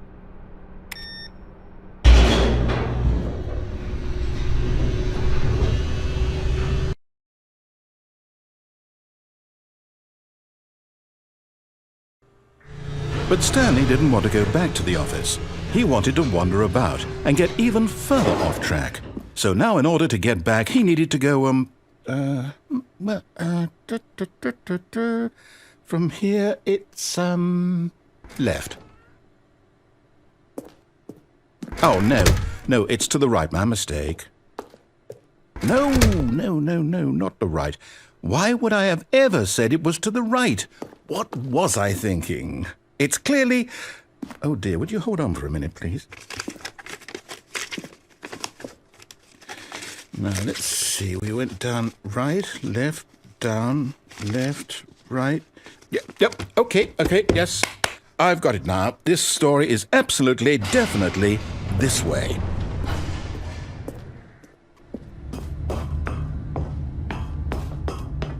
No.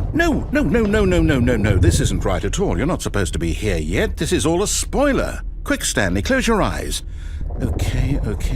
We just have to get back to, oh, who am I kidding?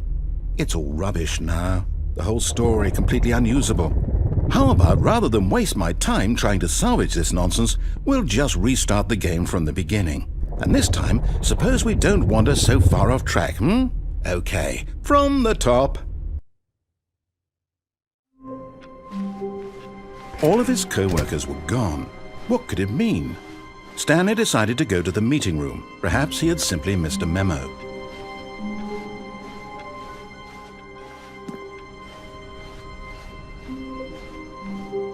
When Stanley... Wait, what? No, I restarted. I swear I definitely restarted the game over, completely fresh. Everything should be... Oh, did something change? Stanley, did you change anything when we were back in that room with all the monitors? Did you move the story somewhere or... Hold on. Why am I asking you? I'm the one who wrote the story. It was right here just a minute ago. I know for sure that it's here somewhere. Okay, then. It's an adventure. Come, Stanley. Let's find the story.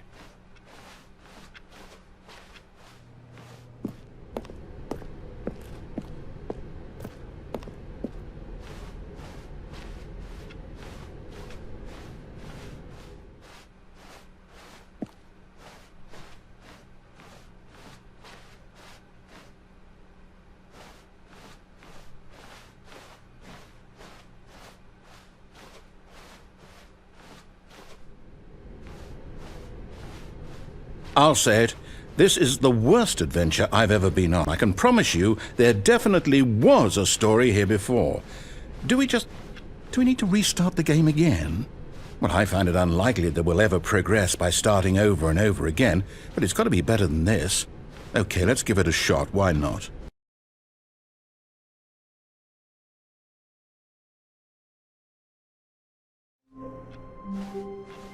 All of his co-workers were gone. What could it mean? Stanley decided to go to the meeting room. Perhaps he had simply missed a memo.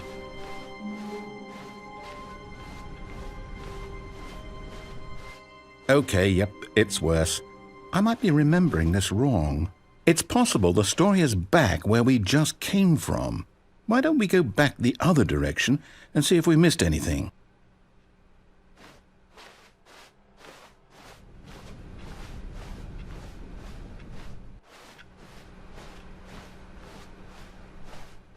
Aha! I knew we'd miss something. The story. Here it comes. No, wait, never mind. Not the story. Okay, let's head back the other way and retrace our steps. Now this... Well, I'll be honest, I don't recognize this place at all. Is this the story? I don't think so. I can't quite recall, but I believe my story took place in an office building. Is that correct? Do you remember, Stanley? Well, do you know what? Since I've completely forgotten what we were supposed to be doing, how about this? You win! Congratulations! I know you put in a lot of hard work, and it really paid off, so good job. Oh, no. No, I don't feel right about this at all. We both know you didn't put in any actual work for that win. Some people win fair and square, and this was not one of those situations. Okay, I'm getting weirded out by whatever this place is. I don't care what might happen this time. I have to restart.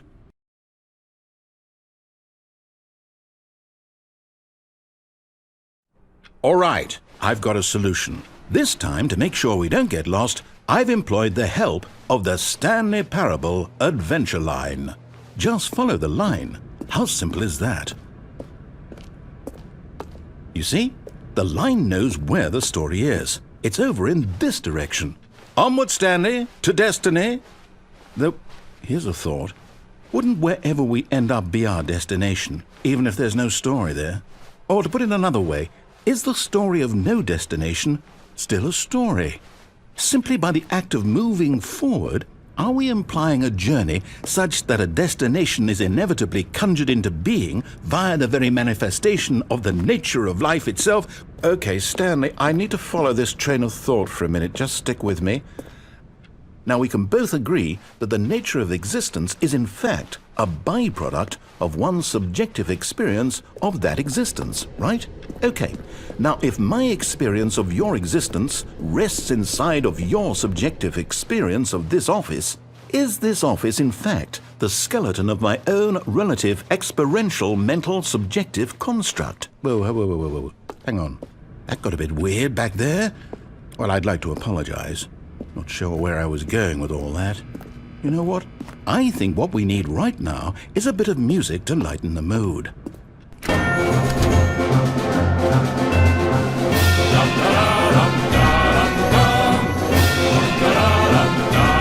Wait, cut the music. Go back and look at that fern. Stanley, this fern will be very important later in the story. Make sure you study it closely and remember it carefully. You won't want to miss anything.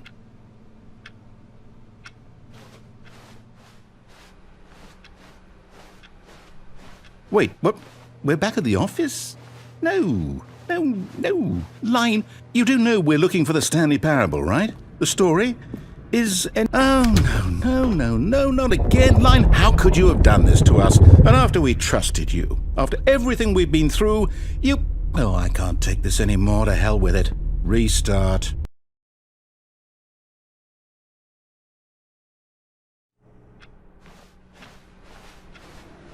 You know what, Stanley? I say forget the adventure line. What's it ever done for us? We're intelligent people, right? Why can't we make up our own story? Something exciting, daring, mysterious. Ooh, this all sounds perfectly doable. Why don't we simply start wandering in, well, I don't know. How about this direction?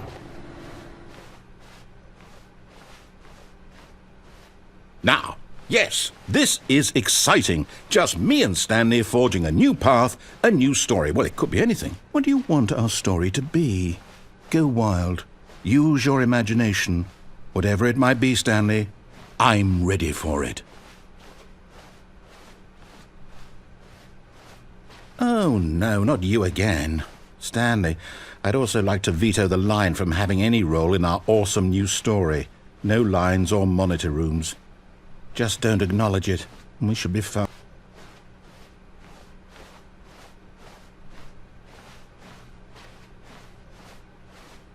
Ah, a choice. We get to make a decision. From here, the story is in our control. How important we mustn't squander the opportunity. In fact, I believe I need a minute to think here. Just walk in circles for a minute. Okay, so I know that each door has to lead somewhere, which means that somewhere, the place where we're trying to go, there must be a reverse door that leads here. And that in turn means that our destination corresponds with the counter-inverted reverse door's origin. So starting from the right, let us ask, will taking the right door lead us to where we're going? And since the answer is clearly yes, then by all accounts, the door on the right is the correct one. Another victory for logic. Come, Stanley, our destiny awaits. Oh, hold up, what's this? The confusion ending. You're telling me that's what this is? It's all one giant ending? And we're supposed to restart the game, what, eight times? That's really how all this goes? It's all determined? So now, according to the schedule, I restart again. Then what? Am I just supposed to forget? Well, what if I don't want to forget? My mind goes blank simply because it's written here on this thing, wall. Well, who consulted me? Why don't I get to decide? Why don't I get a say in all of this? Is it really? No, it can't be. I don't want it to be. I don't want the game to keep restarting. I don't want to forget what's going on. I don't want to be trapped like this. I won't restart the game. I won't do it. I won't do it. I won't do it. And the timer stopped? Does that mean, did we do it? Did we break the cycle? The, whatever it is that made this schedule? How would we even know? Will someone come for us? Will something happen? So, okay. I guess now we just wait, you know. I suppose in some way that this is a kind of story, wouldn't you agree? I'm not quite sure if we're in the destination or the journey, though they're always saying that life is about the journey and not the destination, so I hope that's where we are right now. We'll find out, won't we? Eventually. Well, in the meantime, if you... All of his co-workers were gone. What could it mean? Stanley decided to go to the meeting room. Perhaps he had simply missed a memo. No matter how hard Stanley looked, he couldn't find a trace of his co-workers.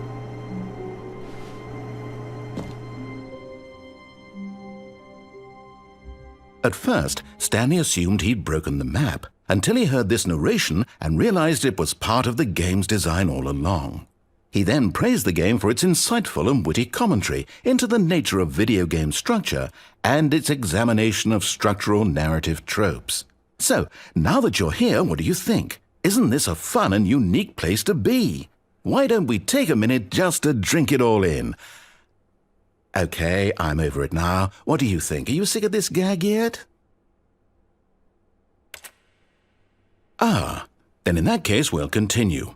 But now, here comes the real question. What do you think would have happened if you had told me that you wanted this to stop?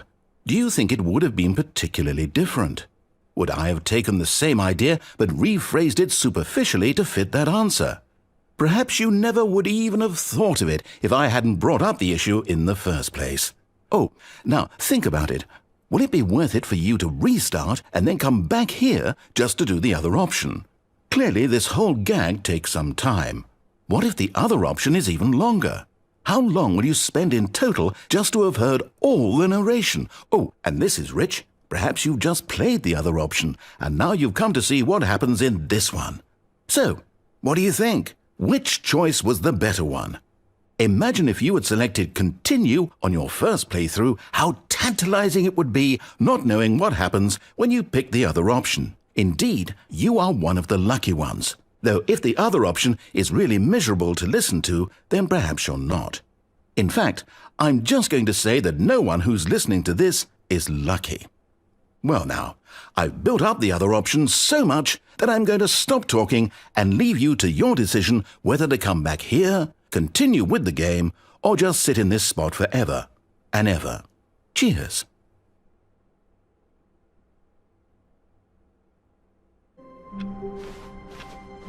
All of his co-workers were gone. What could it mean? Stanley decided to go to the meeting room. Perhaps he had simply missed a memo. No matter how hard Stanley looked, he couldn't find a trace of his co-workers. At first, Stanley assumed he'd broken the map, until he heard this narration and realized it was part of the game's design all along. He then praised the game for its insightful and witty commentary into the nature of video game structure and its examination of structural narrative tropes. So, now that you're here, what do you think? Isn't this a fun and unique place to be? Why don't we take a minute just to drink it all in? Okay, I'm over it now. What do you think? Are you sick of this gag yet? Well, I don't know how to say this politely, but you could literally just hit escape and restart the game any old time you want, like right now. You could have done it just then. Now would also be an appropriate time to quit. Any of these points and so many, many more, all of them are appropriate. I'm enjoying what seems to be an internal conflict going on where you are literally unable to act on your own desires to restart the game. So, just to push the envelope, I'm going to try and make this as miserable as possible and see how long you can maintain. There once was a man named Stanley, who people considered so manly. But the truth must be told, he was not very old and was quite particularly gangly. What Stanley liked most was buttons. He pushed them like some kind of glutton. He did it all day in a meaningful way, but his brain had long ceased to function. Which is why he is in this parable and lives an existence quite terrible. And if you are not strong and keep playing along, you too will become quite unbearable. Yes. You too will become quite unbearable.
But Stanley simply couldn't handle the pressure.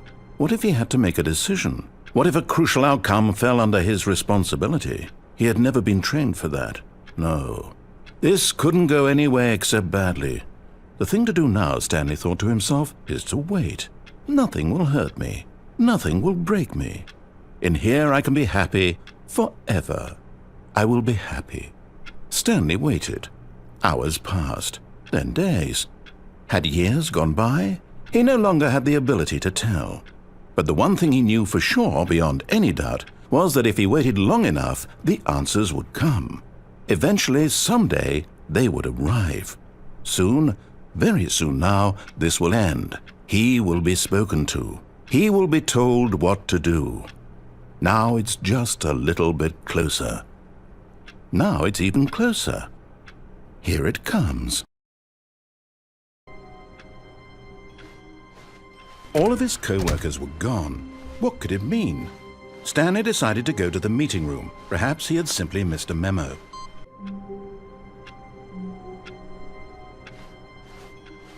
I can't wait to tell this story to my co-workers, Stanley thought. How amusing they'll find it.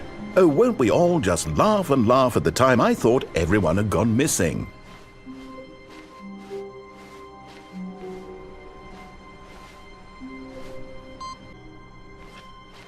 Already this was uncomfortable, and Stanley decided that as soon as he found a new space he felt safe in, that he would never leave it again in his life.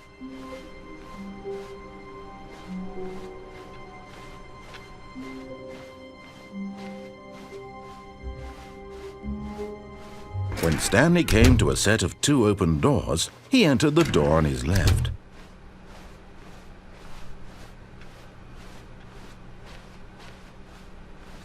Yet there was not a single person here either. Feeling a wave of disbelief, Stanley decided to go up to his boss's office. Coming to a staircase, Stanley walked upstairs to his boss's office.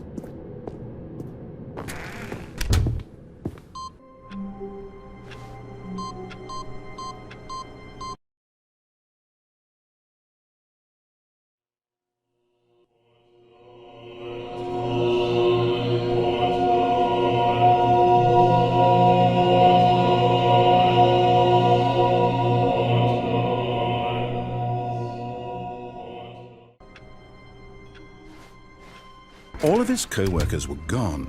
What could it mean? Stanley decided to... Oh, please.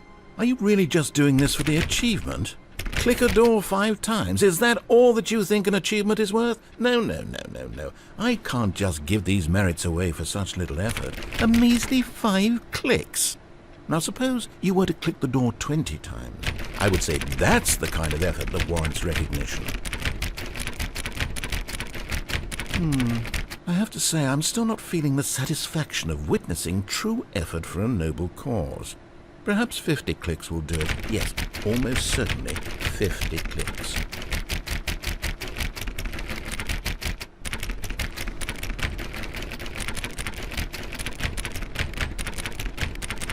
No, I'm still not feeling it. I want this achievement to have meant something. It has to be a true reward for valiant effort. I want to see some hustle, Stanley. I want to see commitment, a willingness to go all the way, no matter what the cost.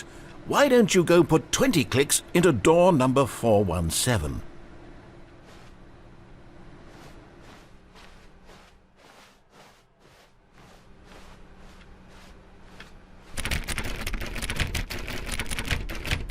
Oh, great. Now, go click a few times on door 437.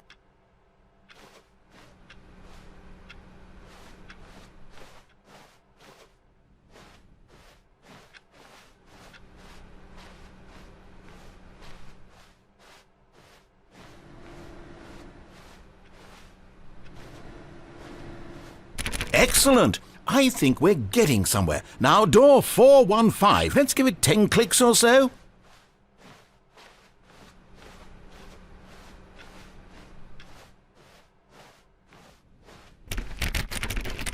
Now, back to door number 437.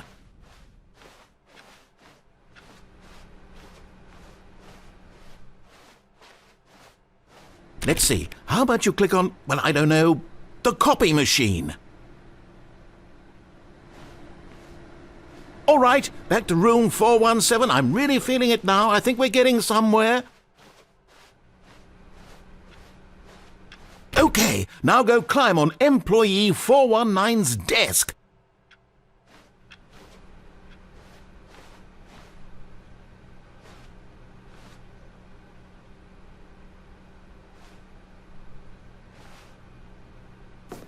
Yes! This is great! You're putting it all on the line, Stanley. I like that. All right, let's keep it up. Go give me a few clicks on door 416. We've almost got it! Now the copy machine, do that one again!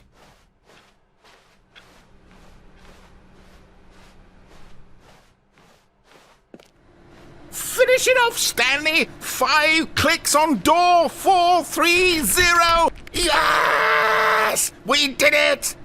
Oh, wow. That felt amazing. Oh, you really earned it, Stanley. Nothing could hold you back. Yes, I'm very proud of how far we've come today. Just think, only a few minutes ago you believed an achievement was worth 5 little clicks. Really now, what were you thinking?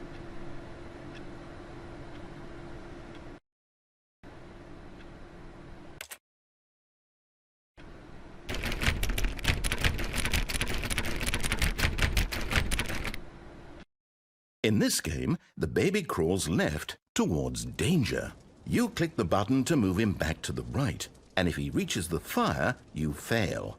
It's a very meaningful game, all about the desperation and tedium of endlessly confronting the demands of family life. I think the art world will really take notice. But of course, the message of the game only becomes clear once you've been playing it for about 4 hours. So why don't you give it 4 hours of play to make sure it's effective? Be sure to keep notes on your experience.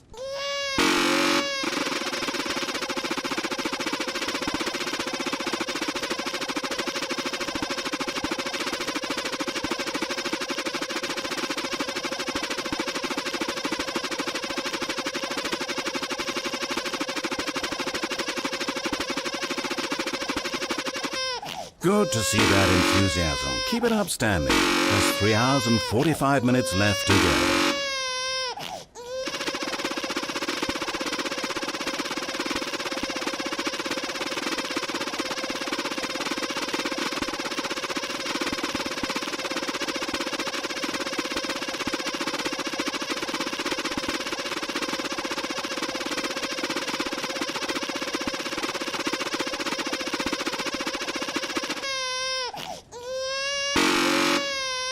Okay, so clearly you're in it for the long haul.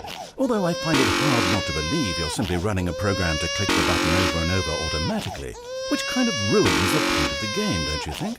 Wouldn't that take the art out of it? You can tell me in your post-playtest analysis.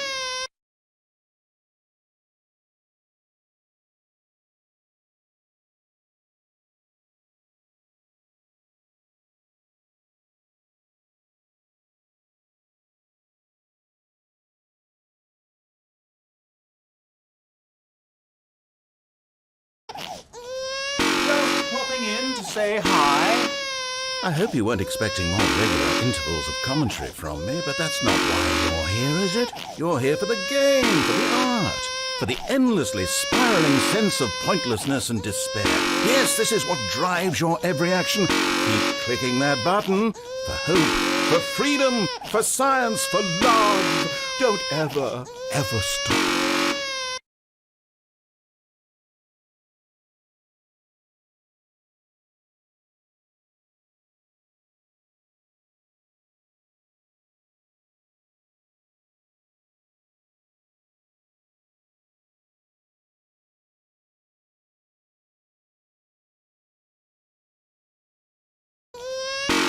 You know, I've been spending the last 2 hours here embroiled in thought, and it's occurred to me, this game is incomplete. It's missing something. It still doesn't have that oomph. What is it, I thought to myself? What could possibly be missing from this incredible experience? And then in a moment of rapture, as though delivered by angels, it came to me. Before this moment, I was blind, but those days are behind us. I now understand the true manifestation of this game. It needs a puppy. That's right, this puppy is being lowered toward an aquarium filled with nothing but piranha. Now, you have to click the second button to avert the puppy's death in addition to the baby's. This is it, Stanley. Art. I did it. Video games are art. But you have a good 2 hours or so to go, so I'll just let you get to that. No time to waste when there is such a meaningful game to be played. Bonne chance, mon ami.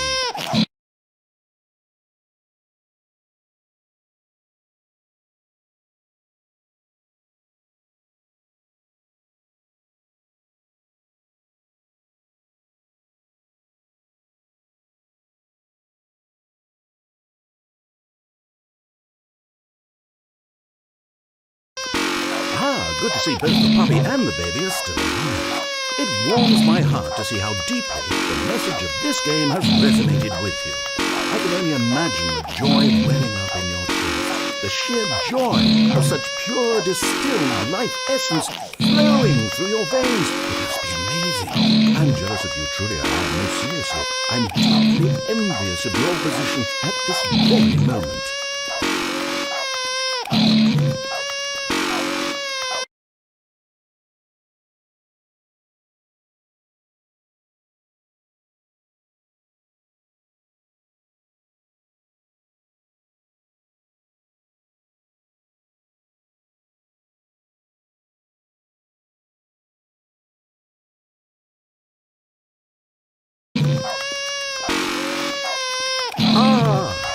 joy of artistic expression must be even stronger now. Drink it in, Stanley.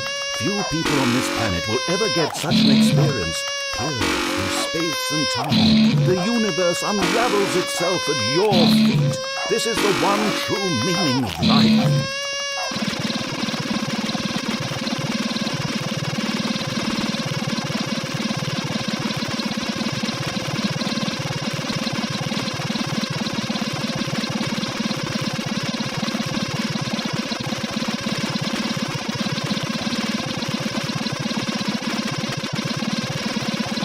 I know we said this would go on for 4 hours, but what if you never start? Think about it. You could just keep going forever. Visitors would come from around the world to see the man who never stopped pushing the buttons. You would be famous. That's what you've always wanted, right? To be famous. That and the surging power of artistic beauty to flow through you for all of eternity. You could have both of these things. We'll talk about it when you get there.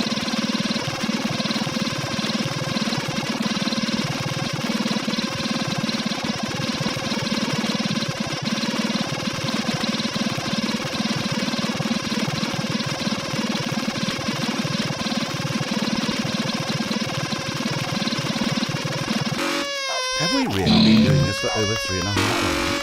Goodness, how time flies. Wouldn't you say it's flown? Oh, no, you don't have to answer that. I understand you're quite busy. Just keep at it. Almost